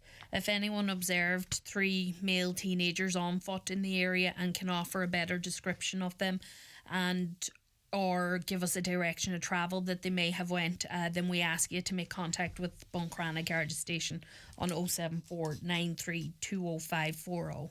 Yeah, and the next appeal relates to an incident which listeners to this programme might be familiar with, but it's of course the formal element of the appeal from An Garda Síochána. Yeah, so we're appealing for information in relation to the recent theft from St Mary's Cemetery in Castlefin. A black marble memorial plaque and a wreath were stolen from a grave in the cemetery between 8:45pm on Saturday the 4th of November and midday on Sunday the 5th of November. So we appeal to anyone who may have any relevant information in relation to the incident to make contact with Gardaí in Letterkenny on 074 9167 100, or again the Garda confidential line 1800 666 111. All right, the next appeal relates to a traffic collision in Goldhawk. Yeah, so Gardaí are investigating this collision that occurred on Thursday the 9th of November shortly after 10pm at Meenacladdy, Goldhawk. A driver of a car was travelling from Meenacladdy towards Bumbeg when their car was struck by an oncoming vehicle on a narrow road. The vehicle in question is described as being a small white van. The driver of the van did not stop at the scene. Thankfully, the driver of the car wasn't injured, but we want to appeal to anyone who may have travelled in that general area around the time and who had a dash cam to make their footage available to Gardaí. CCTV will be sought from other areas in an effort to establish the identity of the other driver, and so we appeal to them directly to make contact with us in Milford on 074 915 3060. Yeah, and the net's closing, and I don't mean that in any scary way, but it's far better, I think, for the person in question to come forward themselves. Absolutely. Yeah. Report these things when it happens. It makes it much simpler in the long term. Yeah, you know? I think so, yeah. Right, okay, let's get to some information now. The Christmas shopping season is underway. For some, it started in January, but we'll not talk about that, Claire, but I think it's right in the swing of things now. What's the advice from Guardian? This is really to business owners as much as anything, isn't it? Yeah, well, business owners and shoppers as well. Okay. We'll start with the retailers. We're urging them to adopt and promote a shoplifting crime prevention measures. We can help you with this. If any shops or retailers aren't too sure and you wish to discuss security measures for your shop or business, then we can get them in contact with Sergeant Paul Wallace at Letterkenny Garda Station. If you even ring the Garda Station and request, the phone number there again is 074 9167 100. Leave a message asking Paul to give you a ring, and he will be happy to call out and discuss crime prevention measures. Yeah, now's a good time too, because obviously there's seasonal staff that come on board as well, and they might not be necessarily as aware if they're not trained as the procedures that work throughout the year, and that's a particular problem when it's extra busy. So it's just to protect your product and what have you, isn't it? You need staff who are clued in, and as you say, if they're not experienced, it's not going to come as natural to them. Yeah. So it's all about making them aware what to be looking out for and and measures that can be taken to prevent it as well. Yep. Now for shoppers. Yeah, so when it comes to Christmas shopping, we'd ask people to remember just some of the following points that might help them. For example, park in a well-lit area if possible. Don't leave cash or valuables in your car. That's a big one for me. If you're shopping and you're putting stuff in, put it in the boot out of sight, because if someone sees something in the car, then it entices them to go at it. If they can't see it, they don't know it's there. And we kind of can be guilty of that, because we sort of hop from one shop to the next, don't we? You can be seen carrying really quite expensive stuff. You're putting it in that space and then you're walking off. We're rushing and we're not taking the measures we should. Another one, ensure that you've locked the car before leaving it unattended. If you have, as you said, expensive items on your to buy list, then leave these to your last stop, so you're not leaving them unattended in the car then. And report any suspicious activity to Gardaí immediately. Even the slightest thing, we'd rather check it out. Yeah, just do a scoot around if needed. And we kind of have to be the eyes and ears of each other as well, too. Absolutely. Guards can't be everywhere, but if we see anything that looks a bit sus, let the Gardaí know, and they can just double check. It could be perfectly innocent, and that's perfectly fine too. There's been quite a reaction to the recent level of arrests for drink and drug driving, and I think much of the coverage has been focused on 4 instances, but the figures have been revised upwards since, as more information is gathered, Claire. Yeah, look, this is changing all the time, So, for example, over the course of the last week, there have been 8 arrests for drink driving related offences and 6 arrests for drug driving related offences across the Donegal division. So we continue to appeal to drivers never to get behind the wheel of any vehicle while under the influence of alcohol and or drugs. As we're coming into the Christmas party season, we urge everyone to think twice before making any poor decisions when it comes to road safety. If you're going out socialising, plan for it, make a plan to get home. Either get a taxi or organise a lift. Never get a lift with someone if you think they may have alcohol or drugs in their system. If you suspect that someone is driving while under the influence, then please contact us immediately, because that phone call could save a life. Yeah. And the reason you plan in advance is because we're all could be guilty of making poor decisions when we feel desperate or, feeling merry or what have you. And those could be life-changing, life-ending. Okay. Yeah. That's really important advice. And as well, too, obviously drugs are illegal, but they work in the system different to the way drink might as well. So, I mean, how do you advise people in that regard? Don't take drugs, but at least understand how it impacts your body if that's the... Yeah, there's more consequences to just taking them as well, Of course, and that's what I don't want to say in any way, you're doing drugs, but don't do this. But the point is that people need to be aware, and it should discourage them from taking drugs, that they sit in the body for different periods of time and can be picked up in different ways. So maybe that's the reason not to take them in the first place. Absolutely. I think that's a bit better, isn't it? Okay. I got there in the end, but I think you understand what I'm trying to say. I do, yeah. We drink, I think we kind of feel we have an understanding of it with the next morning and stuff like that there, but people need to be really aware that drugs interact with the body in a different way and are illegal. Scams, back again. Postal ones seem to be a biggie at this time, and they're clever, Claire, aren't they? Because what are people doing at the moment? They're shopping online as well as local. Everyone has started their shopping nearly, and a lot of it can be online, so that's why we're actually mentioning 2 with regards to An Post today, because it seems to be the thing of the moment. Yep. So the 2 we want to highlight is one lady has reported that she received a call from a man purporting to be calling on behalf of An Post. The caller informed her that an attempt had been made to use her card fraudulently. The caller instructed her to log into her account online, which she did, and he then provided her with a password to enter into her account with the aim of updating her online security. So she entered the password, but a short time later she felt suspicious about the call. She contacted An Post directly by phone, and while on the phone to them, she could see that funds were being withdrawn from her online account without her permission. And then the other one we have is reports from people who've fallen victim to the customs charge text message scam. I've got this one a few times myself. This text message purports to be from An Post, and it contains a link in order for the recipient to pay a customs delivery fee.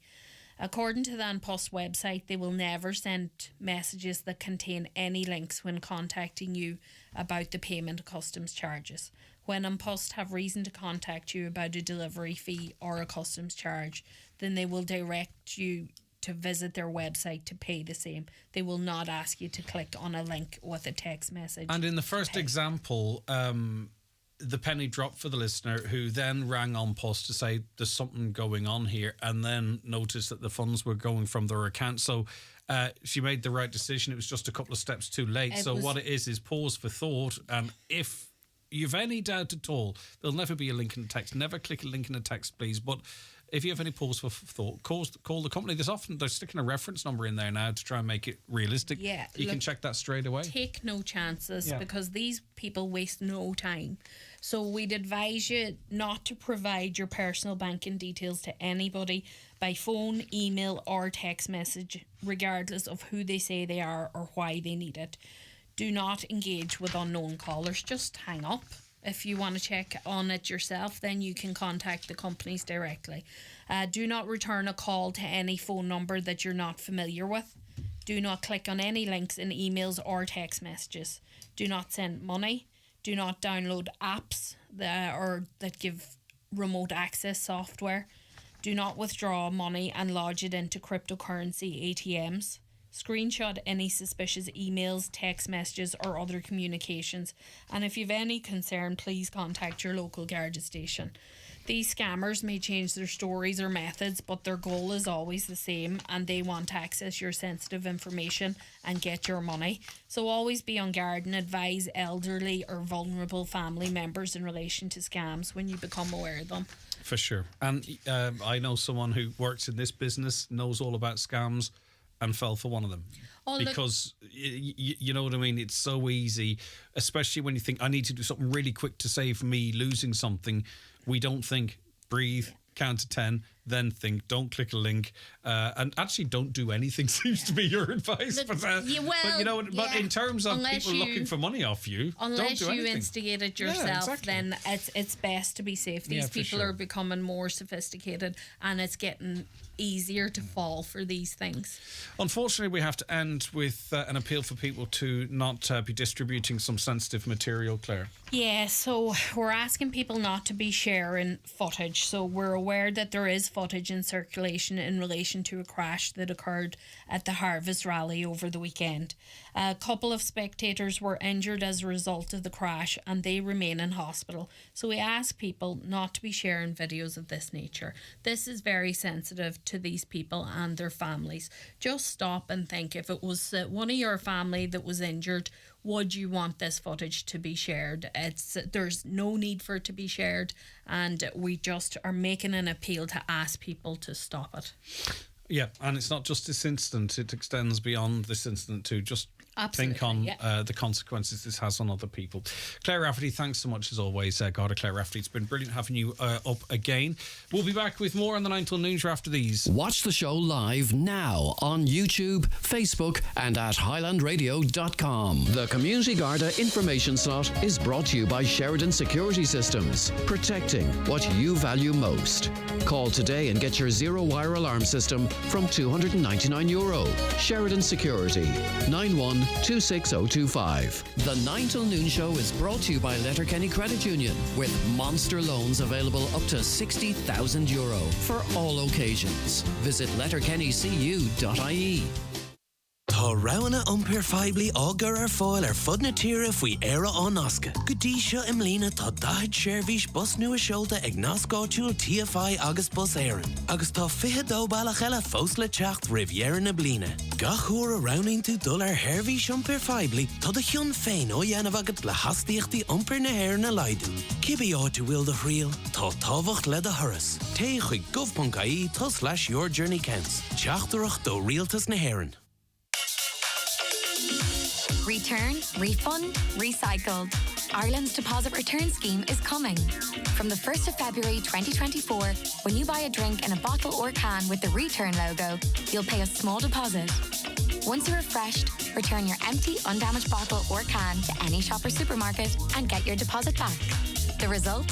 Less litter, less waste, and better recycling for Ireland. For more, visit return.ie. New this week at Home Store and More. All Christmas tree lights are half price. That's right, half price. Save €35 on 1,000 LED cluster lights, or save an amazing €50 on 2,000 LED cluster lights. Let our half-price Christmas tree lights add a Christmas twinkle to your home. But better hurry, because when all our half-price Christmas tree lights are gone, they're gone. Drop by your local Home Store and More, or visit us online at homestoreandmore.ie. Home Store and More. A happy home. Keep out the cold, and ring Fleming for their full range of garage doors, agri doors, insulated doors, milking parlour doors. Fleming, 91 48 234. Join Marty Friel this and every Friday night from 8 for Rockin' Hits on Highland Radio. In association with Arena 7 Letterkenny, home to the Woodbury Grill Bar and Restaurant, where you can sip, savour and socialise. Check out arena7.ie. Workwear at Borderland Muff. Skiwear at Borderland Muff. For fashion jeans, winter coats and footwear. Christmas and Skiwear Club now open at Borderland Muff. Stocking Columbia Vans, Apache Snickers and more. Open 7 days. Borderlandmuff.ie. All right, Jamie joins us on the programme now. Jamie, good morning to you. Good morning, how are you? Good to have you with us. Right, you have a very popular TikTok channel. I'm sure you're on other platforms as well. Yeah. What do you do on your channel? Basically, I go about Northern Ireland and Ireland, exploring abandoned and derelict places. And it's proven very popular for you. Yeah, I mean, I started it through COVID, where it wasn't as popular, but over the last couple of years, it seems to be getting more and more popular now over here. There's so many people now that's doing it. Now, you recently went to St. Connell's Hospital in Letterkenny. That was at the weekend, was it? Yeah, that was the weekend, yeah. All right. Sunday night. What did you observe? Well, firstly, if you don't mind me asking, how did you gain access to the building? Well, actually, we've tried that specific hospital 3 times, and we've never actually had any luck. Like, any time we're in the area, we'll just, take a wee walk around it and see if anything's changed. But what was strange about the last time we were there at the weekend was there's, like, a cage over the front door, and the cage was actually unlocked. Like, the bolt was completely slid open, and the front door was just unlocked. Like, it wasn't even, the front door itself hadn't even had like a handle on it. Mm-hmm. It was just open. And then, as you know, we couldn't believe ourselves when we got in. And there's just rooms and rooms and rooms of like records of patients. And all of the boxes that appear in your video, some of them damaged. It appears that they were damaged during the floods at the acute hospital a number of years ago. Can you estimate how many boxes you believe to be there? And as far as you can determine, do they all contain medical files? Oh, I'd say thousands probably. I mean, that's only what we recorded as well in that clip. There were still maybe 2 or 3 other rooms as well that had that box. And in the one clip of the whole big corridor, it sort of like wrapped round to the right as well. And as far as we looked, every box we opened, more and more medical files were just coming out. And any security? Were you disturbed in what you were doing or anything? None, no. On the actual building itself, there was no cameras, no one around it. I think we must have been in it for about an hour, maybe. And we used like these big flashlights, and we had no issue at all. Nobody turned up or nothing. Now, I mean, are you aware, Jamie, how this might be perceived, that what you did perhaps is morally wrong, that these are people's private medical records that potentially could be, there could be a trespass issue here. I mean, is that something that you're concerned about? No, what I would mainly be concerned about is, well, when I was recording my clips, I made sure that no one's name, no names, no address, nothing would lead back to any specific person. But what I'm more concerned about then is if it wasn't me that was in there, if someone else had to get in there, what they could have done themselves with the files. So you, to some extent, although it's not your motivation, you're sort of seeing yourself as something of a whistleblower, that you've exposed a situation that shouldn't be. You're interested in old derelict buildings. You've stumbled across this stuff that you believe shouldn't be there. So you're of the view that you've done a service here. Yeah, well, it was totally unexpected that all them was in there. We just expected it just to be like any old abandoned hospital that we've done before. But, yeah, sort of when we saw all the documents and then we went home the next day, we did think, this isn't right. And that's why then in the title of the video, it states that, what it is, it's not right and they shouldn't be left behind. Yeah, well, you see, some of them are current. These are files that could these aren't. I mean, one of the consultants that's referenced in the files only relatively recently started at Letterkenny University Hospital, and he's since moved to Sligo. So, I mean, that's not private information, but I mean, it does date them. These aren't going back 80, 90, 100 years. These came from the acute hospital in recent years. And just once again, there was no security. You were able to just walk into this facility and access thousands of boxes of medical records unhindered. You didn't have to break anything. You didn't break anything. You just were able to walk in and observe. Yeah, we parked our car actually in the hospital itself. We parked our car in their car park and just walked right to it. The cage, as I say, was unlocked. The front door hadn't even a handle on it behind the cage, and we just walked right in. Now, some of the files as well wasn't just the St. Connell's. It actually had on it, it was from the General Hospital. Now, I'm not from that area, so I don't really know. But, like, Letterkenny Hospital itself as well. And you ask, why was there so many confidential patient records left behind? I mean, listen, people are going to have opinions on your actions, Jamie, whether it was morally correct or not. You've stated that the building was open. I'm not sure of the legal ramifications there, but you believe that you're exposing something, that you believe that these records shouldn't have been there, and that's the position you're taking. Yeah, exactly, yeah. Okay. As I stand, if I didn't, expose it, and I just put up the video of inside the place, or I had never have been. Do you mean anyone could have accessed that? It could have fell into the wrong hands. Do you know what I mean? Well, I've been contacted by staff from the hospital since that said they had concerns about this themselves. So just to be clear, there's one particular striking image which the watchers, the viewers can see here, where it's the BDM boxes. Some of them are destroyed by damp or flooding, and they seem about 4 or 5 foot deep and back as far as the back wall. Are you saying that room is full of medical records and there are other rooms, they've just literally been taken from the hospital or from another part of that building and stored there? You're saying what we see on this video doesn't actually tell the full story of the amount of medical records that are just dumped in there? No, what you see doesn't tell half the story. Like that, there's actually a room, and it would be something like, like a school canteen, but we actually couldn't walk in that room because there's that many records. Like in it, we could only go to the door frame because it wrapped the whole way around of just records. Like we couldn't actually get any more in the room. And in that room alone, there would be thousands of records, I would say. And then they have the actual hospital records room. It clearly states on the door, hospital records. And then there's maybe 3 or 4 other rooms, like stacked above the hip. And every single box had more than 10 records inside it. And there's x-rays. The mad thing about it was the x-rays weren't even in the files. They were just lying on the floor as well. Right. Okay. Listen, thanks for speaking to us, Jamie. As I says, people will have their views on putting this stuff out there.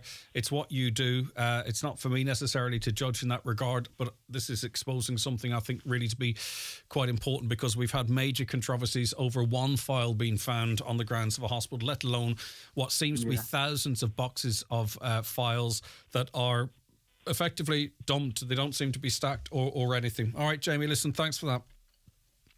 No, that's perfect. Right, thank you very much. Bye. Right, that's Jamie there. As I say, I'm a bit conflicted in it happening and speaking to the person responsible for it. But at the same time, Councillor Kieran Brogan is joining us now. Councillor Brogan, you heard from the person there themselves that shot the video. It really is quite worrying that someone could just walk in, apparently, whether that's right or wrong, walking off the street, and thousands upon thousands of boxes of medical files, which are, some of them are really actually quite current, are just piled there for seemingly anyone to be able to go through and video. This, I can't... This is a serious breach of confidentiality here. What's your take on it all? Hello, Kieran, can you hear me? Sorry, Greg, yeah, I lost you there. No. Sorry, Greg. Yeah, I mean, what's your take on it all? We've just spoken to a person, how he's described it, all of this private information, someone can just walk in and off the street. This is very, very serious. Yeah. Who's the person, Greg? I'd say someone on social media. But who are they? I don't know. I don't know their identity. I know his name's Jamie. Right. But he doesn't sound local to me. And if he's telling us that he has this information, we're not entitled to know who he is. If he broke an entry to the hospital, if he broke an entry to the hospital in Letterkenny, because what I heard of it was sounded very serious, and I'm the greatest fan of Highland Radio and local radio, but I'm very mindful of some of the listeners that could be very, very concerned, and sometimes this sort of story or news gives them reason to cause extra anxiety and stress. And Kieran, and I get that. I get that, right? So we know who Jimmy is, where he's from. But Kieran, I'll tell you exactly what I know, and then it saves a series of questions. A video has been recorded in this building and has been shared on social media, not by us, not by any other media outlet. It's been shared on social media. I've been contacted by people that said, have you seen this? We're really worried about this.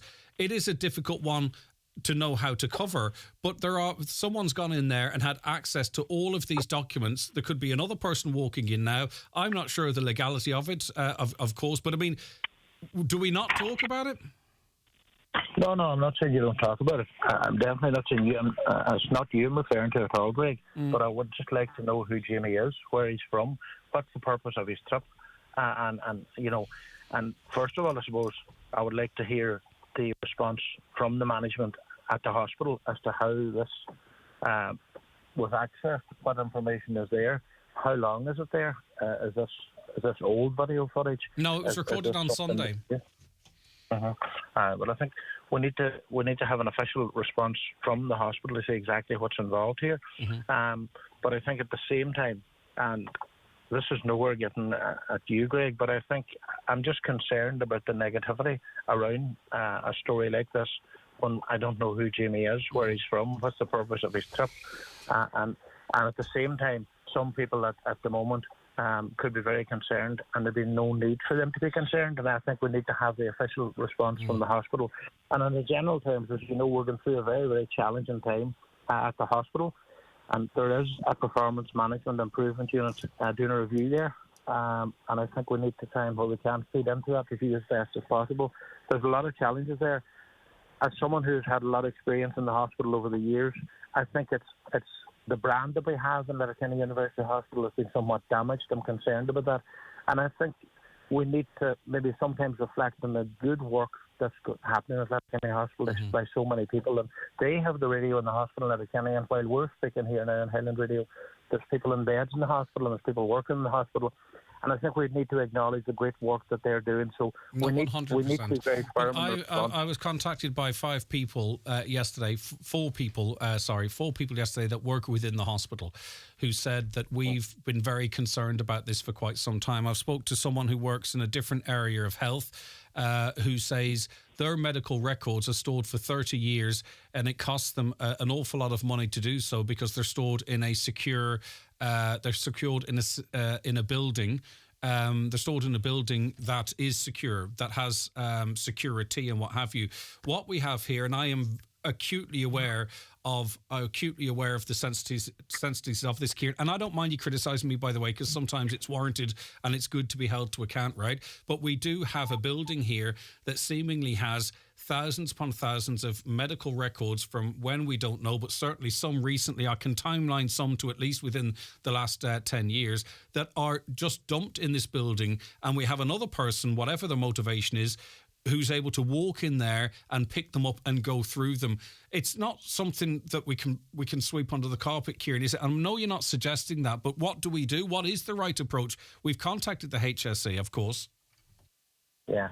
Well, first of all, when you're telling me, Greg, that there's a few people in the hospital who's working, who's texting you, then that's wrong as well. They have an obligation to be loyal to the employer and focus on the patients. With some of the people that's employed in the hospital, if they're in destructive mode and they're texting you and texting everybody else, and it's damaging the brand, it's damaging the hospitals, it's healthcare, there's people sick, it's a serious concern. Okay. And for me, it's something that shouldn't be happening. There should be a proper forum, there should be a proper mechanism. With all due respect, in all due respect, Kieran, and I have a lot of respect for you, it's very possible that review team that you talk of at Letterkenny University Hospital that has landed in today wouldn't be up there if Mr. Michael Sugrue hadn't contacted us to come on the radio about it. Well, I think it was instigated from the letter from the consultants and the GPs, and so I don't want to get into the personalities because I've nothing but the highest respect for Michael Sugrue. And it's not about Michael Sugrue, Kieran Bogan or Greg Hughes. It's about the hospital and the patients, the people who deal with the services. And someone who might be sick today might want to go to the hospital, or somebody give birth to a baby yesterday and everything's grand. So I think this is, I'm just concerned about the general brand of Letterkenny University Hospital, and it's not about any one of us. And I think, the management on the issue we're on to talk about, I think they need to issue a statement clarifying that whole situation immediately to relieve anybody that may be somewhat concerned in this area. And also there needs to be a mechanism whereby the staff that feel somewhat disgruntled of what's happening, that they can feed into the review team or whatever. Because, look, at the end of the day, the review team, Greg, will not be kind to everyone, but I think it's going to throw up the challenges that's there. And our focus is, my role as public representative, is to reflect the views and the concerns of the public and try and get them fixed as best as we possibly can. And with respect, I'm not having to go with you because that's fine if you do. Some of the greatest campaigns that ever was started off through Highland Radio, so I have no problem with that. But you would understand, though, Kieran. You would understand, Kieran, that the reason GPs and consultants have spoken out like that they have is because they were so frustrated with the feeding in process not working that they were literally concerned long before, not because I talk about it or because Highland talk about it, but because the GPs, and they've said it on this programme, they were sitting in the room with elderly patients, and they've said to their elderly patients, I'm not sure it's in your best interest for me to send you to Letterkenny University Hospital, or they've said it is in your best interest, but they've said, I don't want to go there. And it is those conversations in the GP's practices that has led to that letter being written by 78 GPs and a follow-up letter by 11 consultants, because clearly they must feel that all the correspondence and the meetings with Cialta, with the hospital management, hasn't brought the results. It is they that have instigated this conversation because they're frustrated that the current system in trying to answer their queries isn't working, Kieran. That's right, and I remember listening well to Highland Radio during the time that was discussed, and someone did say that this would be welcomed by the management of the hospital, the fact the letters did go in, and that, we're not the first hospital that the PMIU has went into. They have been in Limerick, they have been in Galway and other hospitals, so I think this can, I suppose, if you like, this will identify where there's weaknesses there and what we can put in place to try and improve it going forward.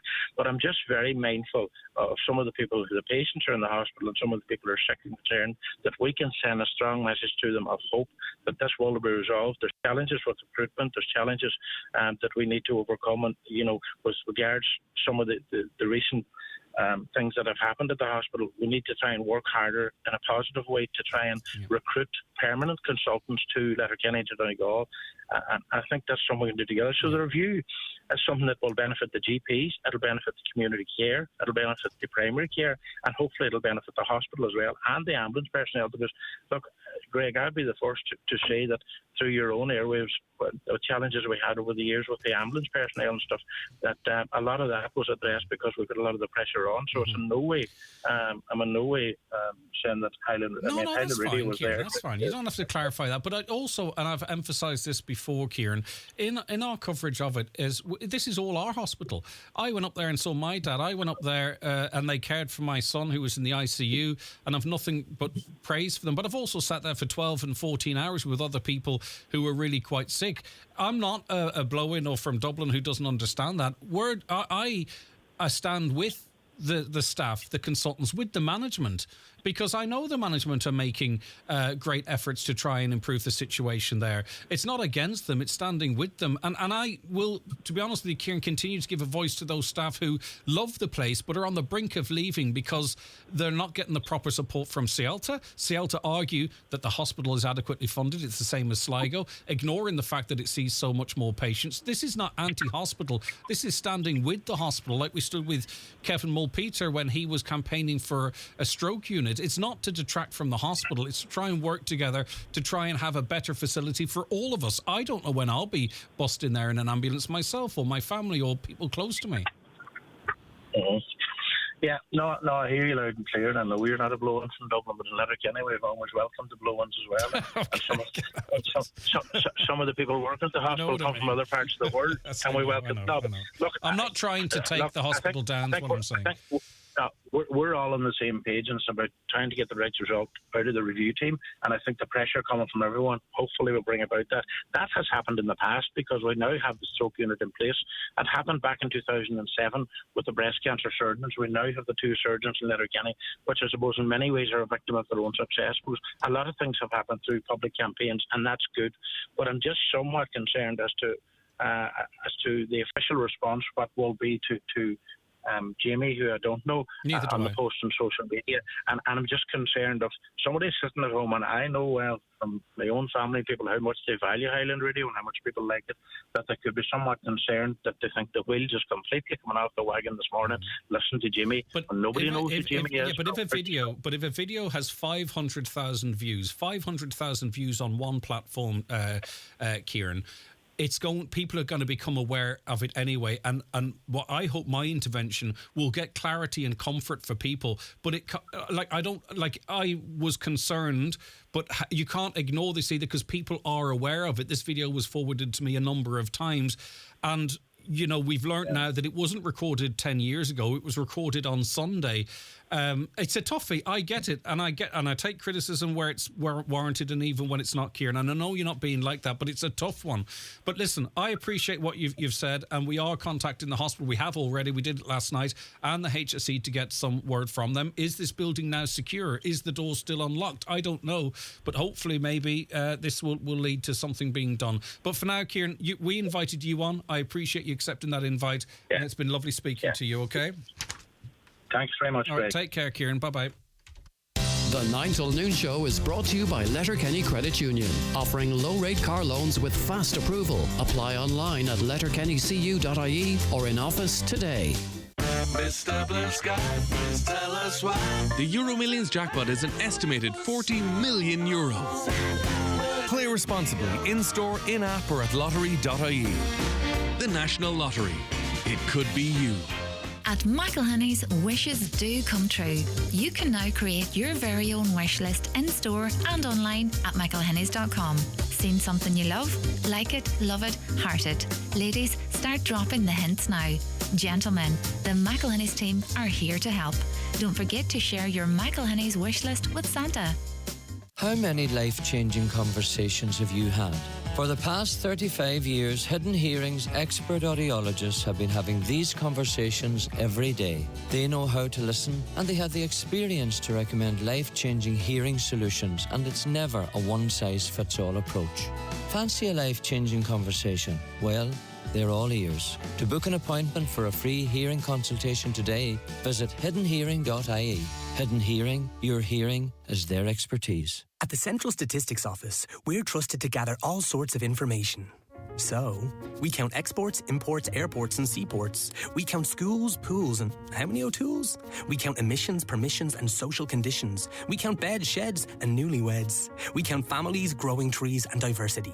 Because this data informs important decisions on everything from economic activity to housing policy to what to call a new baby. And we can't do it without you. CSO. Count on us. We count on you. Ho, ho, ho, ho. Santa Claus speaking. It's me, Santa, your trusty elf. I've got an urgent message from Cooney's Christmas shop. Oh, my golly goodness. What's happening at Cooney's? Well, Santa, they've gone all out this year. Their Christmas decor is bigger and better than ever. Visit Cooney's Christmas shop, Letterkenny Retail Park, and feel the magic of Christmas. Santa approved.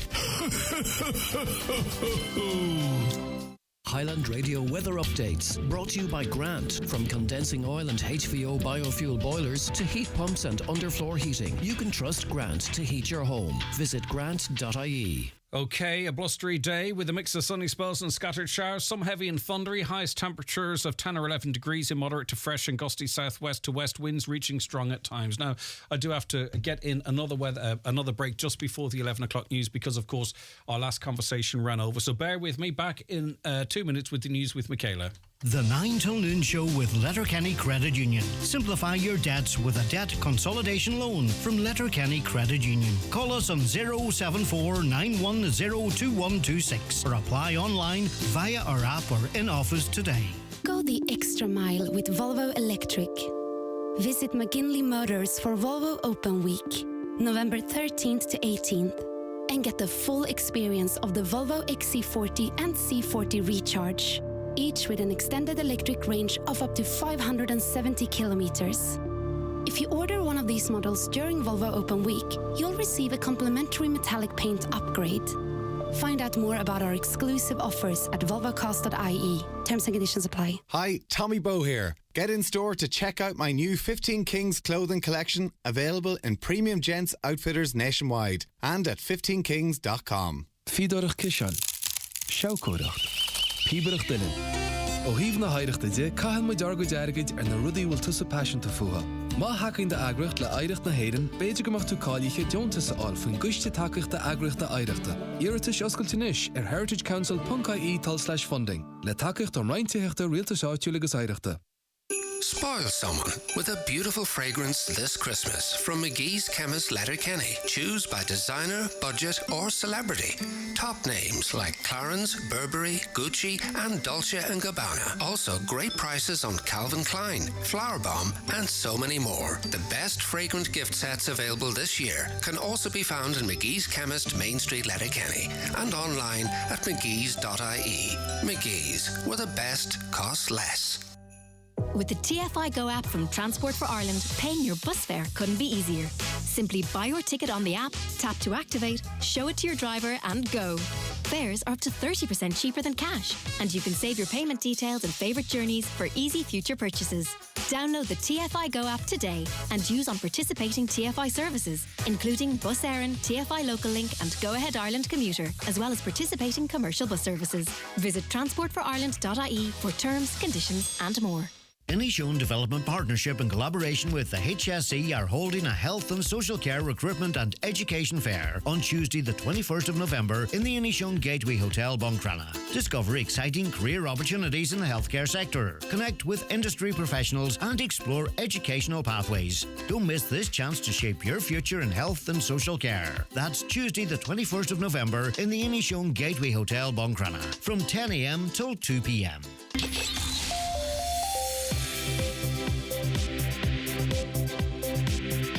With all the stories that matter across the Northwest, it's Greg Hughes on the 9 to Noon Show on Highland Radio. Okay, so it is 11:01. Let's get a news update now and cross over to Michaela Clark. Thanks, Greg. Good morning. Cleanups are continuing in West Donegal, which bore the brunt of Storm Debbie as it hit the county yesterday. Flash floods in Annagry saw cars destroyed, while people were left trapped in their homes in Falcara. Many roads have been washed away in parts also. The Irish Nurses and Midwives Organisation plans to engage with their members shortly about the potential for industrial action. The nursing unions say the HSE's wider recruitment freeze has blindsided them and is warning it could lead to more nurses and midwives leaving their jobs and the country. It's emerged 14 people have been arrested in Donegal over the course of the last week for driving under the influence. 8 motorists were arrested for drink driving and 6 for drug driving offences. Gardaí are continuing to appeal to drivers to never get behind the wheel of a vehicle while under the influence. Sinn Féin has reiterated its commitment to seek and deliver 100% redress for defective concrete block homeowners. A motion was brought before the party's Ardèche by the Buncrana Common, calling for Sinn Féin to deliver full redress for affected homeowners if in government. Investigations are continuing into a hit and run in Gortahork. Shortly after 10 p.m. on Thursday last, a motorist travelling from Meenacladdy towards Bombay was struck by an oncoming small white van. Gardaí are appealing directly to the driver of the van to make contact with them. It's reported that a text alert scheme in Donegal is to be coordinated from a central base in Galway, a change which one local councillor says has been introduced without any consultation with local groups. Councillor Patrick McGuyan says there needs to be a meeting of all the local groups to discuss the potential impact of the change and demand that nothing be done without local consultation and discussion. Investigations are continuing into the theft of a memorial to RUC officer John Doherty from Castlefin Cemetery. A black marble memorial plaque and a wreath was stolen from the officer's grave in the cemetery between 8:45 p.m. on Saturday, November the 4th and midday on Sunday, November the 5th. And people are being urged to refrain from sharing footage of a crash that occurred during the Donegal Harvest Mini Stages rally on Saturday. 2 men were seriously injured after being struck by a competing car at one of the stages near Falcara. Those are the latest headlines. We'll be back with an update again at 12 noon. Michaela, thank you very much indeed. We'll be back with you after this really short break. If you're not with UNO Energy, chances are you're paying more than you need to for your electricity. As Ireland's newest energy supplier, we offer Ireland's cheapest electricity rates, saving our customers up to €355 a year. So if you want to pay less for energy, simply pay a visit to unoenergy.ie and sign up for big savings with smaller bills. With UNO Energy, you just know. UNO Energy discount rate EAB €1665. Supplier's pricing may change. For T's and C's and rates, see unoenergy.ie. The county's #1 talk show, The 9 till Noon Show on Highland Radio. Okay, you're very welcome back to the programme. It is the 9 till Noon Show. I'm very interested in your views and comments as to the rights or wrongs of that last piece, which was done with a great deal of consideration in terms of trying to do the right thing. But want to know what you think. Is it better to know this? As I say, I've been contacted by medical professionals in other spheres of medical care, and they have suggested that they pay great deals of money to ensure that no one could ever access this type of information. But let me know what you think. 08660 25,000, 08660 25,000 or 07491 25,000. I'm in studio now with Barry Breslin. Good morning to you, Barry. How are you getting on? Not too bad. Yourself, Greg? Good to have you. Good to have you with us. We're talking about SHIFT, sexual health in first time. Is that correct? First term. In term, I was going to say in first time. Right. Okay. It's actually quite a handy one. SHIFT, sexual health in first time, works here. Don't know how it would work in America or Britain, but you know what? It works here. Right. So as this started, we're in Tuesday. Did it start Monday, Barry? Yes. So events and that would have kicked off yesterday. So essentially, what SHIFT is, it's a precursor to Shag Week. Just in our own case that we thought this year, trying to get the hop on things, the sooner the people know about these things, the better, as it's just part of college life. When we talk about this or these types of initiatives, there are some people, whether you agree or disagree with them, that say this is kind of giving people a green light. It means that it's encouraging people to be doing this, that and the other. What would your response to that kind of a comment before we dig into the week be? Absolutely, I do get that from people, but it usually just would raise an eyebrow, what exactly are you selling here? All this information. Yeah. The more you know, the better. That's how we started. But all that we try to do is get students involved, and more they know and simple how to conduct themselves. When we're not talking about this, what we're seeing is high rates of unwanted sexual advances or sexual assaults in colleges. Mm-hmm. We're seeing an increase at times in sexually transmitted diseases. That stuff people unsure about consent, either given or receiving consent. All that's happening. Yes. Right? So this is really talking about how we can prevent that happening, because we can't be naive and suggest that, people aren't going and living it up, or however one might to describe it. Yes, we can't pretend that it doesn't happen or does not exist. So our way is trying to flag these issues with people so they do know what to do in those cases. Like consent is one of the major things that we're tackling this week. We're doing hypothetical scenarios, so some aren't directly linked to sex, but there's an undertone of that there, so you can play it out in your head. Then also we've spoken a little bit about digital intimacy. So we're going to talk about that separately. And again, I just want to emphasize why we need to talk about this. We're talking about third levels here, but 1 in 5 people that contact the rape crisis centres are under 18 girls. 1 in 5. So, if education reduces that, I don't think it's going to increase it. Well, then, we need to talk about these things. Right, so today, Tuesday, about digital intimacy workshop, because an awful lot of hookups, meetups, getting to know each other now happens in the digital space, Barry. Yes, absolutely. So with the rising popularity of things like Tinder and other apps, it's important to know how to conduct yourselves and to also protect yourself from, say, any accident in your own slip-ups in your mind. So what we are showing people is that, say, the importance of consent, simply easing into the dangers of catfishing. That would have been a big story last year with the 2 Johnnies. One of themselves even got caught up in that there. And then also like the legalities around it, like say you are taking pictures. There's a digital fingerprint for everything that you do, and simply raising awareness for that there. And the importance, if you do run into like say a mishap or you find yourself in a panic state, that there is sources out there. It is important to talk to friends and simply put yourself at ease. Yeah, because if someone, even if they send you willingly a intimate image of themselves, for an example, to threaten or to republish that is a very, very serious offence now. Oh yeah, that's no laughing matter, and that happens to people all the time. They may have some innocence, they may have built up a relationship with someone, but all it takes is someone to hit a screenshot, and that is at them forever, and then you're at their mercy. So you have a bit of fun of it as well. Best pickup line competition and learn the lingo. That's today. Wednesday seems to focus more on if you're being sexually active, to do it safely. Yes, so we will have like our STI screening, which is nurse-led. We'll also have a load of collaborators in on that their day. So we have USI, the Union of Students of Ireland, talking about their Ride Safe campaign. So like talking about consent, notifying like body language and knowing how to interact with people. Then we also have our student services getting involved, the Rape Crisis Centre, and we have invited in a load of people from all around at a local and national level to make sure we have as many grounds as possible covered. But like I said, we also do like to try focus on a bit of a fun element, because all it really is trying to gather and get engagement. Hey, you might not have went there, you may have seen a box of sweets and just came over to the table, but if you can go away knowing a little bit more than you already did that day, I think that's a bit of a win. I remember when I was younger, through school, which is quite some time ago, as you can imagine, and then sort of late teens, early 20s, there was an awful lot of talk about STDs.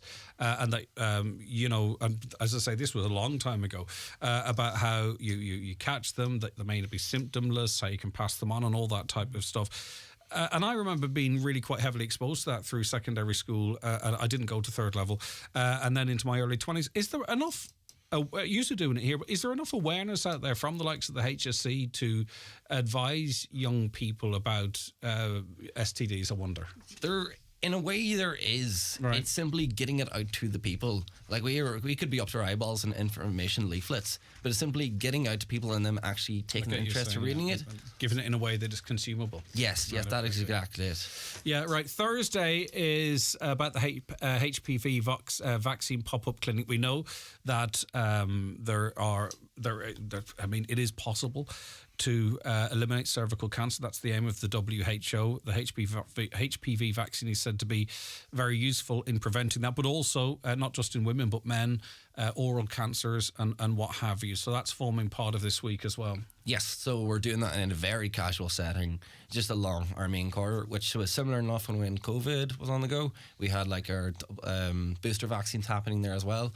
So just trying to make it as casual as possible and also throw out a bit of information. You may not want to have it there on the day, but simply giving out that information, letting people know that this is a service, it's free, and please, it's important to stay protected. Yeah, I like this 2 into you one, because sometimes people, especially early in your early in relationships. You know, obsession can feel like love. Coercive control can feel like protection. You know what I mean?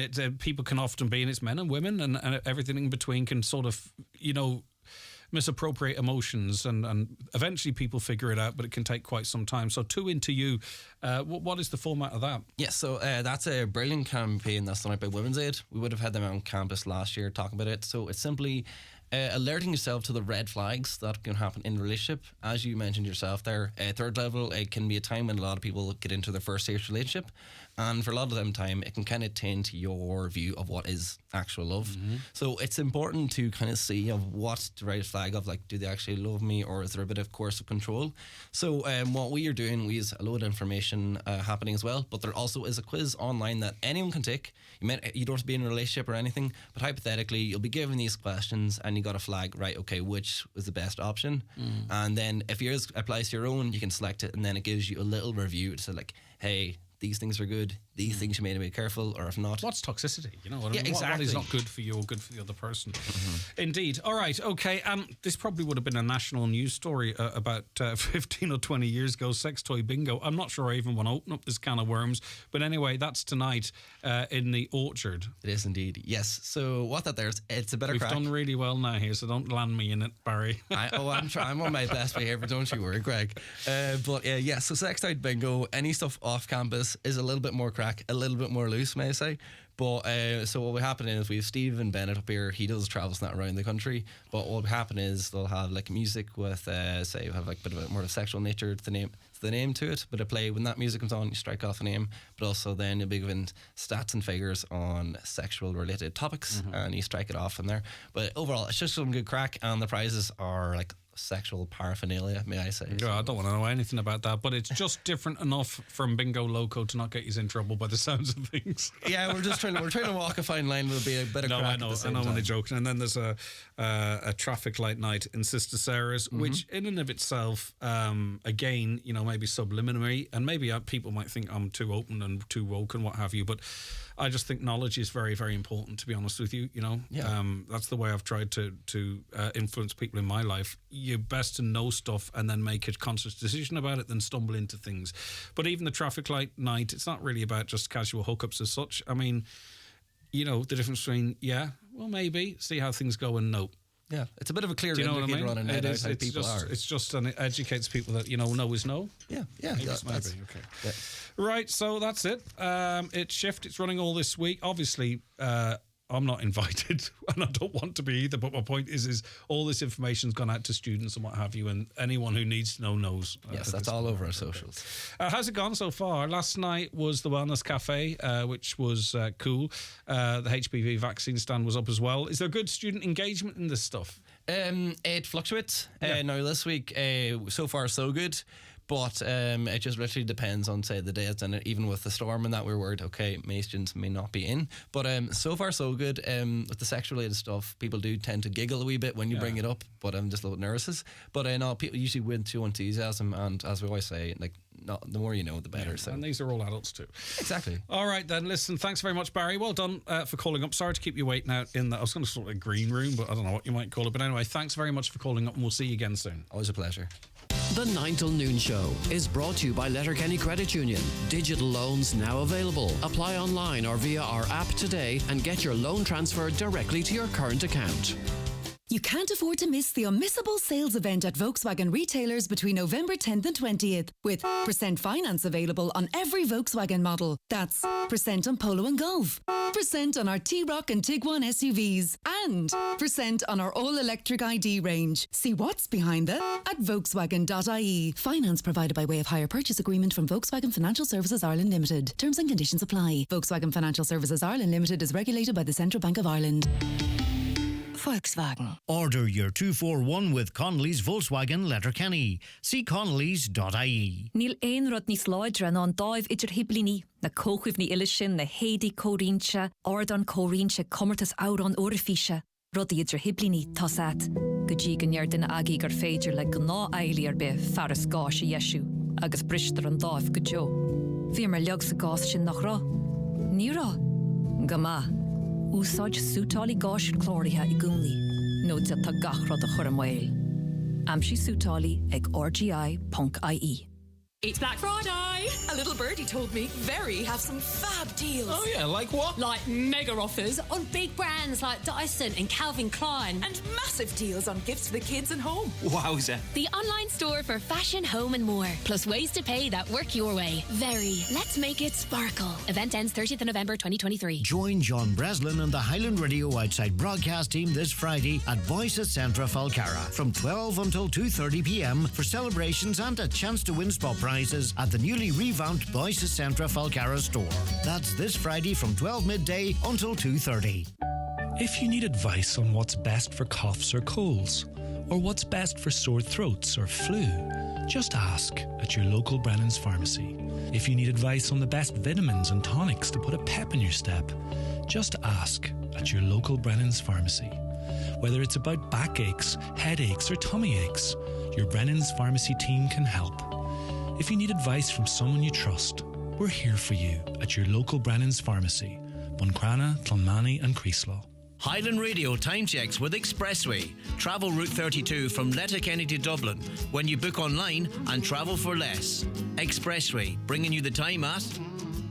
Well, the time is 11:18. In fact, it's just turned 11:18. You're very welcome back to the 9 till noon show. Thank you so much to all of you who've been messaging in, and I will be getting to those messages as this morning wears on. They're very much appreciated. Right, my next guest is a musician and author now, Sandy Kelly. Sandy, congratulations. The book is out. How are you keeping? I am great, and thank you very much. How are you? I'm doing fantastic, Sandy. The last time I spoke to you was... yes, indeed. The last time I spoke to you was just ahead of your gig, I think it was with Ronan Collins in Dunlow during the summer. And I got the impression you were a little bit undecided as to how you might feel when this book was out and people got their hands on it and start reading it and giving you feedback. How do you feel now about the whole project? Relieved.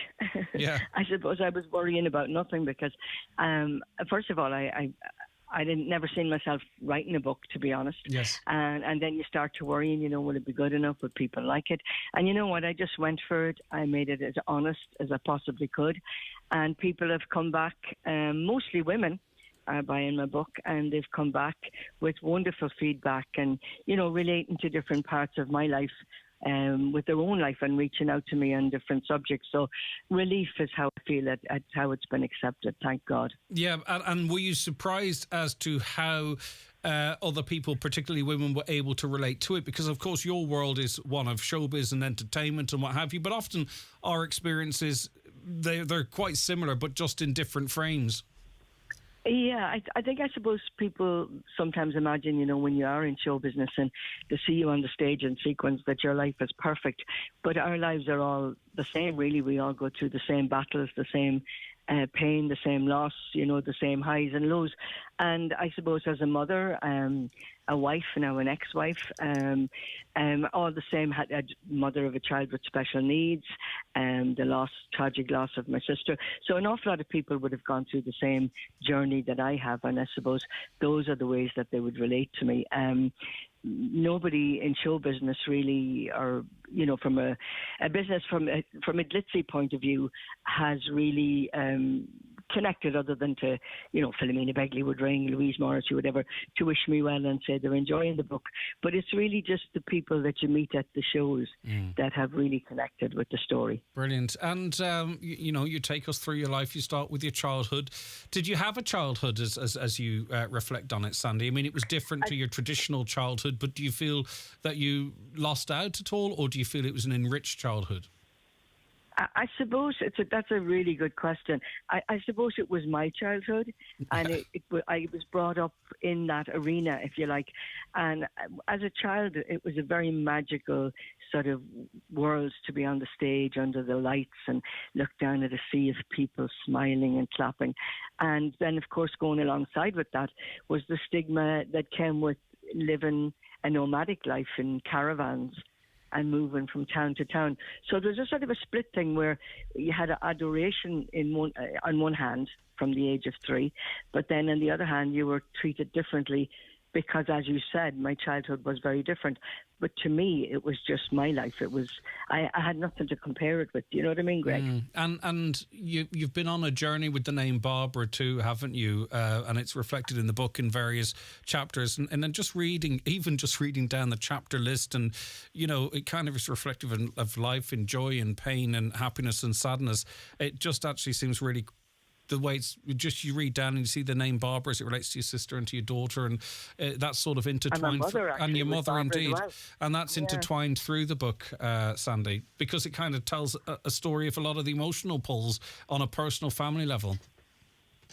Yeah, I suppose I was thrown a lot. I've dealt a lot of difficult and challenging cards, if you like, with first of all with my mother becoming gravely ill at the age of 39, which is, when you think back now, was so very young, and passing away at 47.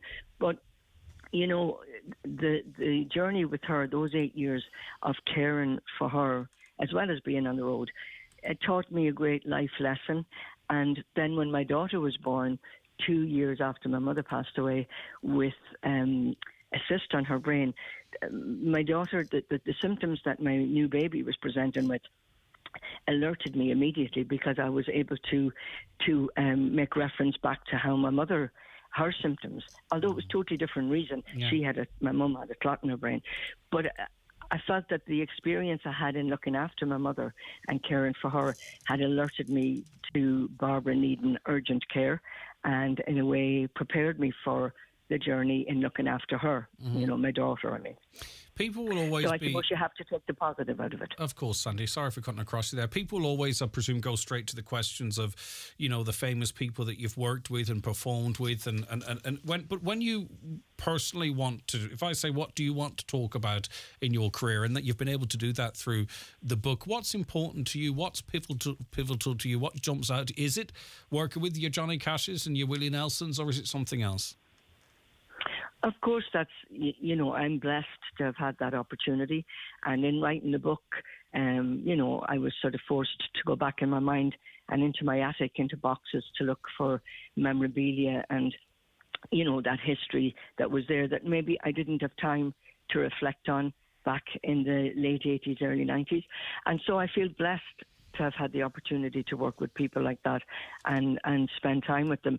But what's important to me, and it's another great question in my life right now, is my family. My one big regret in my life is not having spent more time at home and more time with my children when they were young, because I was away so much and busy. But now I try to correct that. I've tried to correct that in my recent years, by being home when I can, by cooking for my family. I have a 9-year-old grandson, Frank Johan, and my daughter comes home and they hang out together. So that is what's important to me, is show business really is secondary to me right now. I love performing and I still give 100%, but family and being at home is the most important thing to me. People always presume that, when you write an autobiography and you troll through your life, that, it's cathartic, but we're all different. Some of us want that experience, some of us don't. And again, from our last conversation, I wasn't sure from your comments if you'd fully processed, not the stress of it, if you know what I mean, but, sort of going back and digging deep into stuff that maybe you hadn't thought about for 20 or 30 years. Where you're at now, has this benefited you? Has this process benefited you? Not just you've produced a great piece of work that's there forever, but you as Sandy Kelly right now, do you feel better for the process? I think it's a bit early to I'm still processing it myself. I sat at the table and wrote 90,000 words by hand and soul searched, and as you said, went through all those memories and dug up a lot of things that I had maybe put to the back of my mind deliberately. And I put it on paper and I published it for the world to see. Yes. And so I think, and so it's a strange thing now to walk into a room and know that a lot of the people in that room know more about you than you remember about yourself. That's very strange. But I think in answer to your question, and yet again, it's a great question, I have turned a corner. I feel I've turned a corner, but I don't think that I have totally healed. the losses in my life and some of the regrets in my life. But I think by putting it down, it's given me a chance to process it. Yeah. And I think too, Sandy, if you don't want me saying it, it sounds maybe like I'm speaking out of turn, but it's clear that I think you are, or you come across as, an extraordinary person and an ordinary person in equal measure. And I think maybe that's why people are relating to your work, that it, the way you have had to deal with things and process things and not everything has a happy ending is very relatable and normal. I think so, and it's there again. I have to say, this is one of the most interesting interviews I've done, and I've done a lot in the last month. I think you know me better than I know myself in some ways. I think being the ordinary person is what I'm more comfortable with. I'm very comfortable just being like everybody else, and living my life like that. When somebody starts to think that I'm better than that, or as my grandmother used to say, above my station, I get a little bit uncomfortable with that. I like to go out and sing on the stage like I did when I was 3 years old, do a good job, and then when I step back off the stage, I like to go back to my ordinary life, and I find that very comfortable. The other part is a different person nearly, Yeah. Did I answer your question? No, 100%. Yeah, and that talks to the question perfectly, and it's striking that balance. And again, yours is in the showbiz realm, Sandy, but a lot of us are struggling to do that in journalism, in factory work, and lots of us have regrets about where could we have been around more at certain times. And I say that's why I think it's exactly. It's so when it all boils down to it, Greg, we're all exactly the same. Yeah, exactly. It doesn't matter what we do, to be honest. I think it's clear from people who get your book, Sandy Kelly, In My Own Words, they get an insight into your life obviously as a celebrity, but I'm not saying celebrities aren't human, but you show that celebrities are in fact also human. And it's great too that it sounds like, Sandy, you're getting to enjoy the stage work, but now you're able to fully enjoy the family life side of things as well, which is wonderful to hear. Yeah, I'm at a very good stage in my life where, first of all, I think I said to you the last time we spoke, I didn't really want to write this book, but I am glad that I did. I'm overwhelmed with the reaction to it, and to do the album, Leaving It All Behind, which is the songs on that album reflect where I am today in my life as well. Whereas, you can't, be it grief or regrets, you can't live that or you can't change it. It's in the past. So I try to live my life every day in a positive way. And so the songs on my album reflect some of the stories in the book. And they were all picked by my son, William, and Johnny Cash's son, John Carter Cash.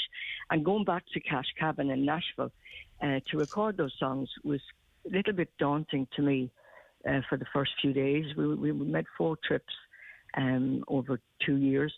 But in the end, when I had all those songs put on the album and I left, I walked out the door. It's in the middle of the woods. And I looked back and I was crying.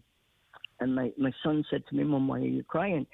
And I said, "I feel unshackled. I feel so much lighter having put those songs on a record for people to hear and sharing." The album, in a way, is like the book. Do you know what I mean? Yeah, I get you. The songs are very honest. And you're telling a story, but in a different way, aren't you? Maybe a more comfortable way, through your music rather than having to write it down. But we'll get the story with both. Certainly, absolutely, because it's an arena that I've lived in since I was 3 years old. So it's one that I can adapt to very easily, And I was surrounded by musicians in a room that were, in this day and age now, a lot of people, when they record albums, they don't even see the musicians, but we were all there in the room at all times, and everybody was contributing musically and emotionally to the songs. Yes. So it was a wonderful experience. So to be honest with you, Greg, if I never do it again, I'm glad I did all of this. I'm delighted to hear that. Yeah, I'm glad I did it. And I feel if I never did anything else, really, I feel like I've done as much as I could. Do you know what I mean? I feel like I've done as much Well, as let's I could. not write an obituary here, Sandy, either. There's plenty to come, Sandy. Come on, where are you performing next? I'm performing tonight in Cork, but Brilliant. I have a solo tour of a brand new show coming up in March, the month of March, with a brand new band. I'm very excited about it. And we'll actually be is March 1st in, I hope I'm saying this right, it's the Ash Lawn in Kilcar. Yes. And I have friends up there, Peter and Deirdre Carr. Peter used to be in my band for years. So that's our first night. Then we go all over Ireland, the Concert Hall in Dublin on the 11th. But then we're back up in Donegal in Letterkenny on Greenyan, Theatre in Letterkenny on 28th. That's of March. the last night. That's March, yeah? Yeah, of March Okay, 2024. And I'm up in Letterkenny on November the 24th, this November, for a book signing in the Bookmark in the Letterkenny Shopping Centre at 1:30. So I'll be up in Donegal a fair bit. So no, I'm not finished yet. Excellent. Good stuff, Sandy. Lovely to hear it. And lovely to. I'm delighted it's all working for you. What a busy 2024. And we'll remind people of the book signing and what have you a little closer to the time so they can call in. Sandy, Kelly, thank you so much. Congratulations again. And as I say, I'm glad you're glad you did it. Take care of yourself, Sandy. Greg, thank you for taking time to read the book, and thank you for a wonderful interview. I really appreciate it. All right, you're very kind, Sandy. Take care. 086 60 25,000 WhatsApps and texts to that number. Watch the show live now on YouTube, Facebook, and at highlandradio.com. The 9 till noon show with Letterkenny Credit Union, now offering mortgages from 40,000 to 600,000 euro with no hidden fees or transaction charges. Letterkenny Credit Union, 9102127. Adult Safeguarding Day takes place this month. Safeguarding involves keeping ourselves free from harm and protecting our rights. This includes all adults planning ahead to reduce the risk of adult abuse. Go-to actions that we can all take to plan ahead are to make an enduring power of attorney, designate a health representative, and choose who can assist with decisions. From Safeguarding Ireland, supported by the HSE. Get informed at safeguardingday.ie. How are you doing, Liam? Usual, is it? Sea salt? At Visa, we're proud to support small businesses in every community, like Murphy's of Dingle, makers of quality ice cream supplied by Kerry Dairy Farms. When you shop with an independent business, it multiplies to support your community. Where you shop matters. Visa. New this week at Home Store & More. All Christmas tree lights are half price. That's right, half price. Save €35 on 1,000 LED cluster lights, or save an amazing €50 on 2,000 LED cluster lights. Let our half-price Christmas tree lights add a Christmas twinkle to your home. But better hurry, because when all our half-price Christmas tree lights are gone, they're gone. Drop by your local Home Store & More, or visit us online at homestoreandmore.ie. Home Store & More. A happy home. Are you ready for Deal a Day November? Irwin Expert Electrical are bringing you mega savings this November on your favourite brands like LG, Samsung, Dyson and Fitbit. Shop smart, save big and stay tuned to Irwin Expert Electrical on social media for the exciting daily deals. All eligible for the Christmas layaway service. Ní mar hílsar a bhítsar gúnaí. Ní bhíon na sang go minic, cá sa bhfuil agat fáisnéise i teacht, ná céad tá chud na fáisnéise sin fáil. Mar sin tá sé níos táchtaí na riamh méide icion a léon agus a choisteanmid a dhéhnú. Agus tuiscin sa bhaing na meán. Stop, smuoine, seiceáil. Téchuig www.bmediasmart.ie. Arna olbhú ag litras na meán éire. All right, joined on the programme now by Amanda Matheson from BioBic. Good morning to you, Amanda. Thank you very much for joining us. Oh, thanks for having me. Do I have your surname correct? I know it's a difficult word to say. Well, once I saw the second name and then I got to the company name and I was like, what's going on here? But I have your surname correct and it's BioBic? BioBic, okay. Yes. The BioBus is part of BioBic and it's coming to Guido. But before we get to that, can you tell us a little bit about BioBic? Yeah, of course. So we're actually a virtual research centre. So even though we have a physical base in University College Dublin, we're a collection of researchers across Ireland and we connect researchers from 11 institutions and we connect them under the same topic. So the idea is that if you bring researchers together who are all working on different parts of a big topic, then that will help them progress faster, it'll help the science progress and catalyse that innovation. So that's what we do. So we're the National Research Centre focused on bioeconomy. So that's what we do. All right. So what can people learn as part of this tour to Gaeltacht areas when you arrive at Gweedore Library on Friday from 10:30 a.m. to 1 p.m. and Cranach Gweedore from 2 p.m. to 4:30 p.m. What's the experience? Yeah, so we're basically trying to build awareness of what the bioeconomy is.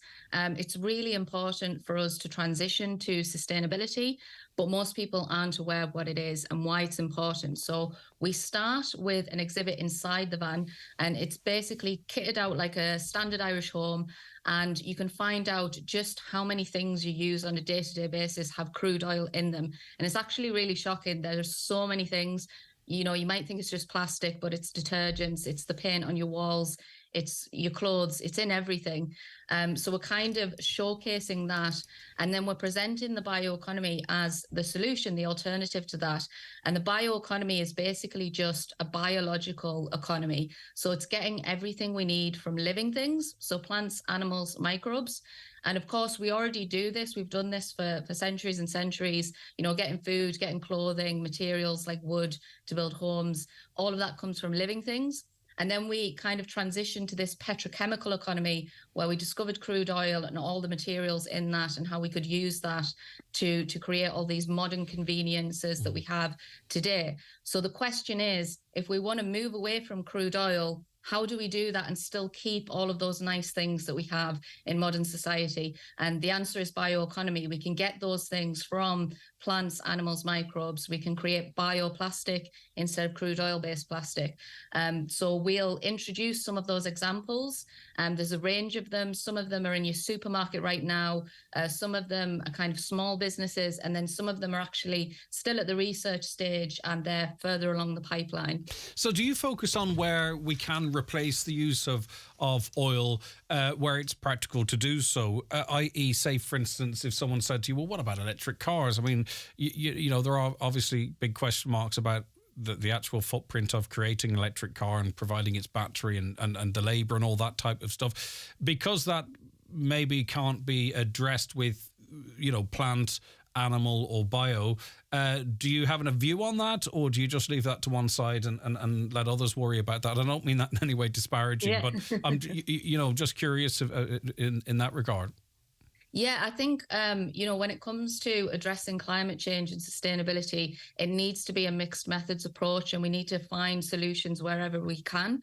And obviously, electric vehicles are one solution and they have their own limitations.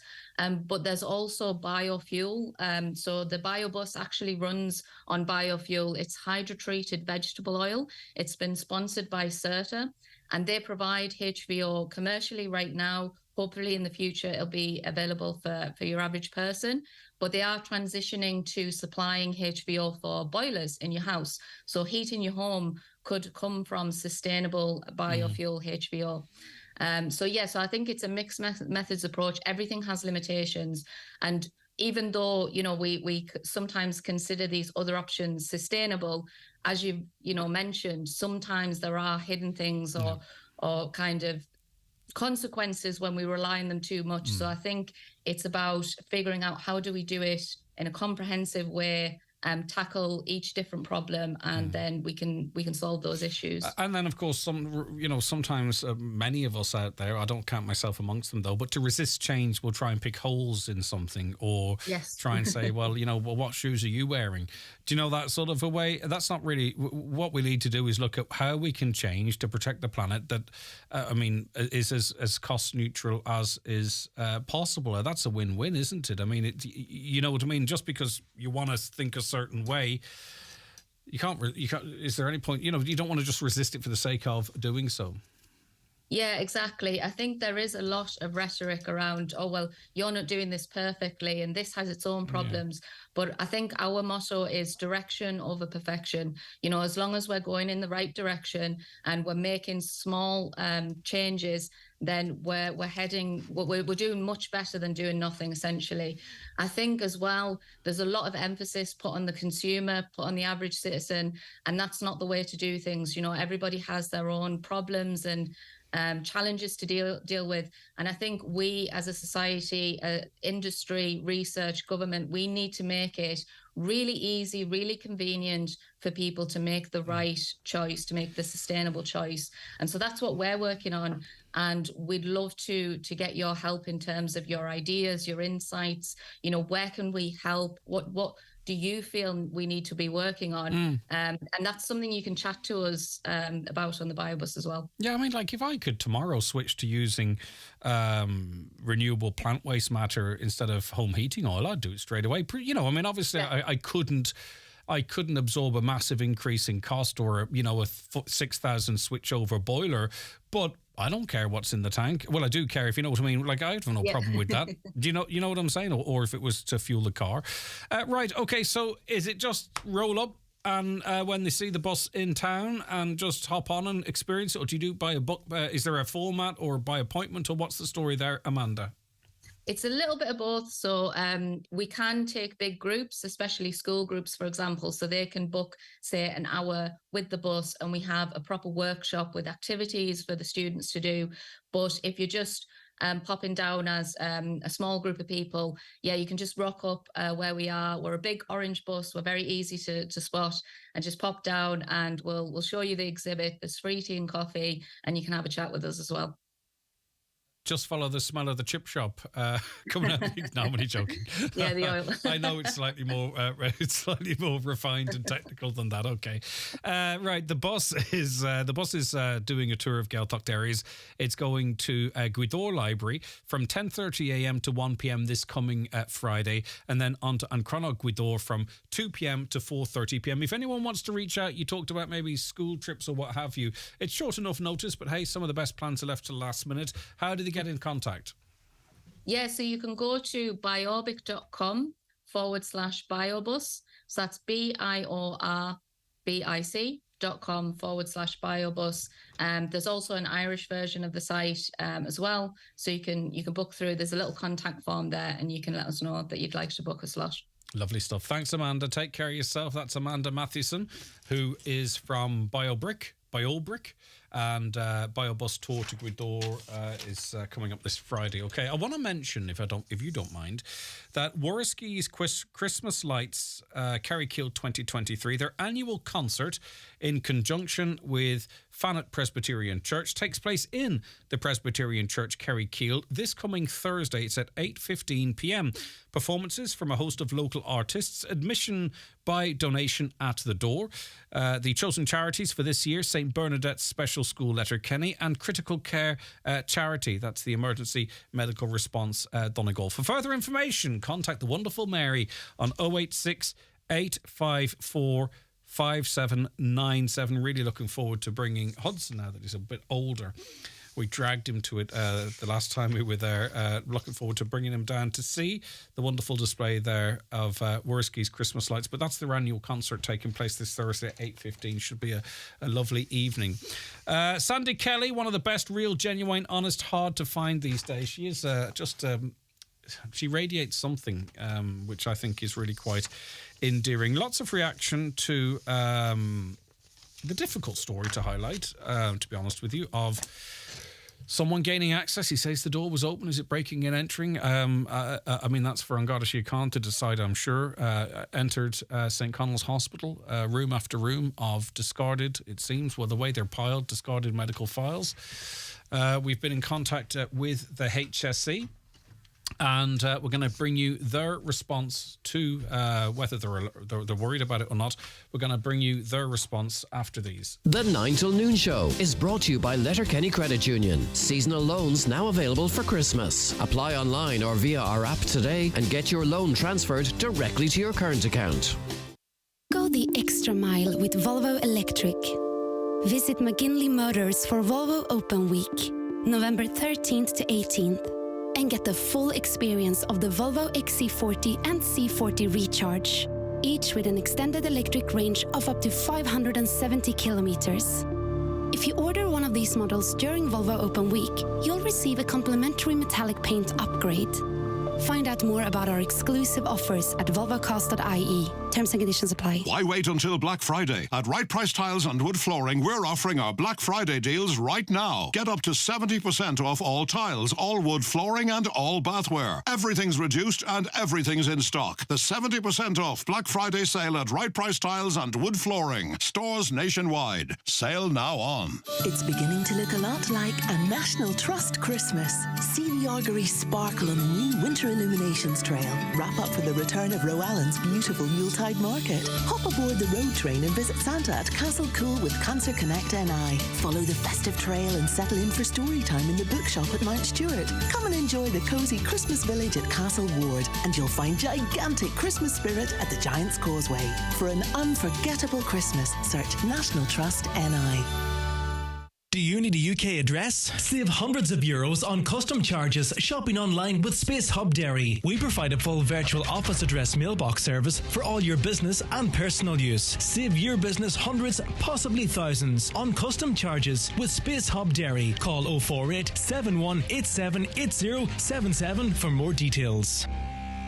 Hi, Tommy Bow here. Get in store to check out my new 15 Kings clothing collection, available in premium gents outfitters nationwide and at 15kings.com. Highland Radio weather updates brought to you by Grant. From condensing oil and HVO biofuel boilers to heat pumps and underfloor heating, you can trust Grant to heat your home. Visit grant.ie. Okay, so a blustery day with a mix of sunny spells and scattered showers, some heavy and thundery, highest temperatures of 10 or 11 degrees in moderate to fresh and gusty southwest to west, winds reaching strong at times. So just to recap, a video appeared on social media which has garnered hundreds of thousands of views, which makes it very difficult to ignore, of a person who entered the building by his own account, entered St. Connell's Hospital through an open door. Whether he should have, should not, is going to be a matter for the authorities, and went in and videoed boxes upon boxes upon boxes, thousands of boxes of medical files. And he says that he's done a service here because they shouldn't be so easily accessed, and so on and so forth. We contacted the HSC to see what they had to say about this, and they say as follows: we note that historical patient files which date back several decades and which were stored in a locked facility in a HSC building were illegally accessed. Gardaí have been alerted to this incident. The incident has also been reported to the Data Protection Commissioner in accordance with legislation. LUH is fully committed to protecting the rights to privacy and confidentiality of all our patients under General Data Protection Regulation in line with HSC policy. Any data incidences are taken very seriously and acted on immediately. Data incidences which are notified to the hospital are comprehensively investigated by hospital management.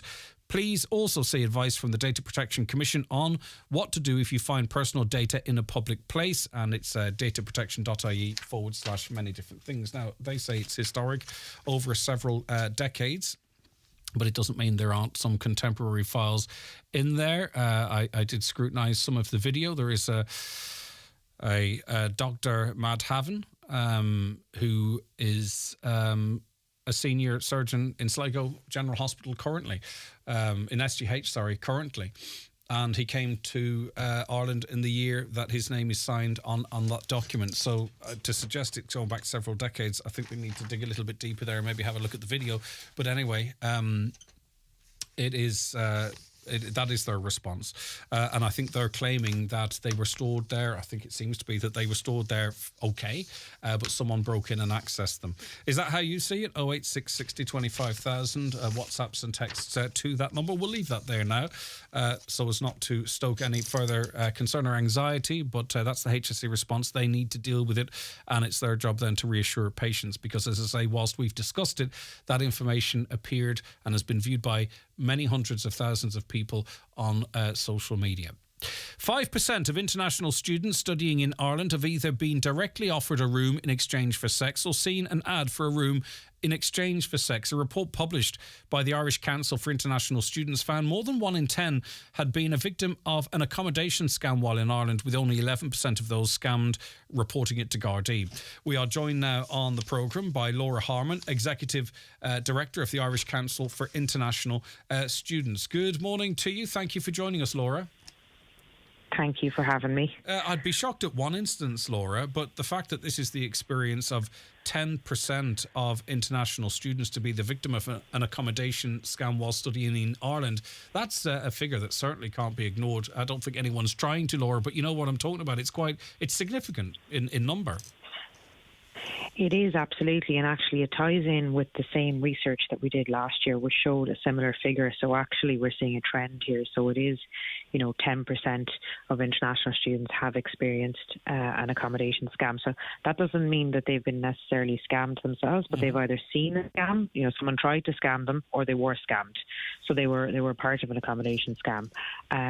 So that is really worrying for, students coming over here, to study, in places like Letterkenny, who are getting this experience of Ireland, that scamming is a part of it. And then to add to that, we found that 5% of respondents had said that they had seen or, were offered a room in exchange for sex. So that is extremely worrying. And Laura, this is the first time that we've had data on that. I beg your pardon, Laura. Maybe the data doesn't tell us, but maybe you have a sense, either or.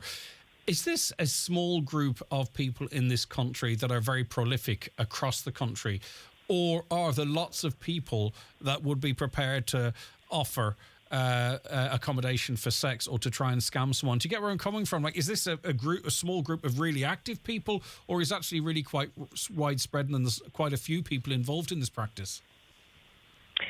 Well, it's hard to know, but given that there are 5%, that have, encountered, these particular ads, it would say that it is something that is happening nationally. Certainly, it's not confined to one particular area, and it's the same with scamming. Scamming is happening wholesale, both within the housing sector, but also in general. We've all probably received some text messages where people have been trying to scam us, and these are people that are operating outside of Ireland as well, They might be working from a laptop abroad, trying to scam people. But the issue around the sex for rent or sex in lieu, of rent is very, very concerning. And there is no legislation that fully clamps down on that at the minute.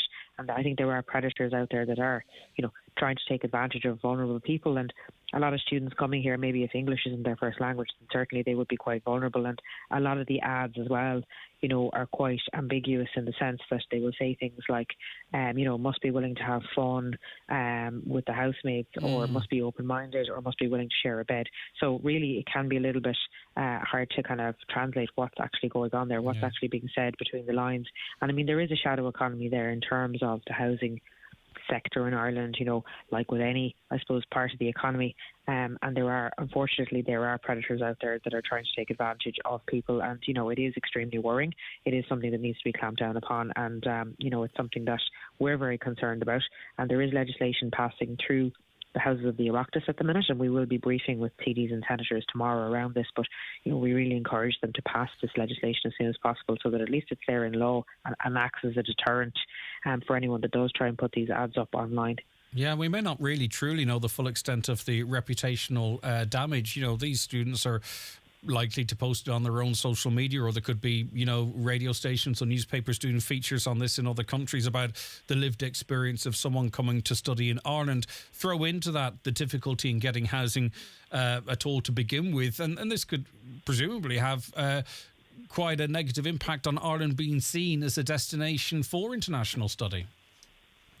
Absolutely, and I see that the Minister Simon Harris's counterpart, in France is over visiting at the minute in Ireland, and it was interesting because the French embassy themselves last year actually put out a warning to their citizens about coming to Ireland because of the accommodation issue, and that's certainly something that impacts on students. So I would wonder, is accommodation and housing part of those conversations that Minister Harris is having, with his counterpart from France? So, really this is something that is already impacting on our reputation. And it's just, a case that we don't want it to be undermined. The staff in Letterkenny, for example, in ATU, they go above and beyond to support students, to provide a quality student experience. I mean, students come here for a load of reasons. I mean, they come for a fantastic quality education that we provide, brilliant colleges, the student experience, and they come as well for the culture in Ireland. I mean, they want to be part of that culture. I mean, places like Donegal are very attractive for a lot of international students to study in, and rightly so. But I would be very concerned that all of that good work is being undermined, by this housing crisis that we have. And of course, the student accommodation crisis is part of the wider housing crisis. But the problem is this has been going on for over 10 years, particularly in student housing. There isn't enough purpose-built student accommodation there. We do really need to rapidly scale up building in that regard. It won't be solved overnight, but certainly it's taken 10 years and hasn't been solved yet. So really something needs to be done. But There it is an urgency. would help if the local ATU was able to actually borrow money to build accommodation, but that's taking too long. Laura, I have to leave it. Thank you so much for your time. I appreciate it. Laura Harmon, Executive Director of the Irish Council for International Studies. In the last moment or two, does it matter who videoed these files? The question is, why are they abandoned there? If one of these files was needed, who'd be able to find it? If they are not needed, why were they not disposed of properly? I will not go on the radio as I have nothing further to add. I get you, thanks. Morning, Greg. Well done highlighting this very serious problem at Letterkenny. That's what's wrong in our society, people covering up what's actually going on. And again, obviously, it's a difficult one, but I did reach out to people I know, and I'll never apologise for doing that, who deal with patients' documentation. And they were very clear in that the institution they work for, I'll put it like that there, spends a great deal of money to have these documents in a very secure place with security at great expense to ensure patient confidentiality. And one question that wasn't answered from the HSE there is it adequate security that someone can walk through what they claim to be an open door, or even if it's locked, and gain access to that information so easily. But anyway, listen, that's where we have to leave it. There were comments on that I didn't get to, which I will do tomorrow. But for me, Greg Hughes, Donna Marie Doherty researched and produced, and Shannon too, working really hard on the show.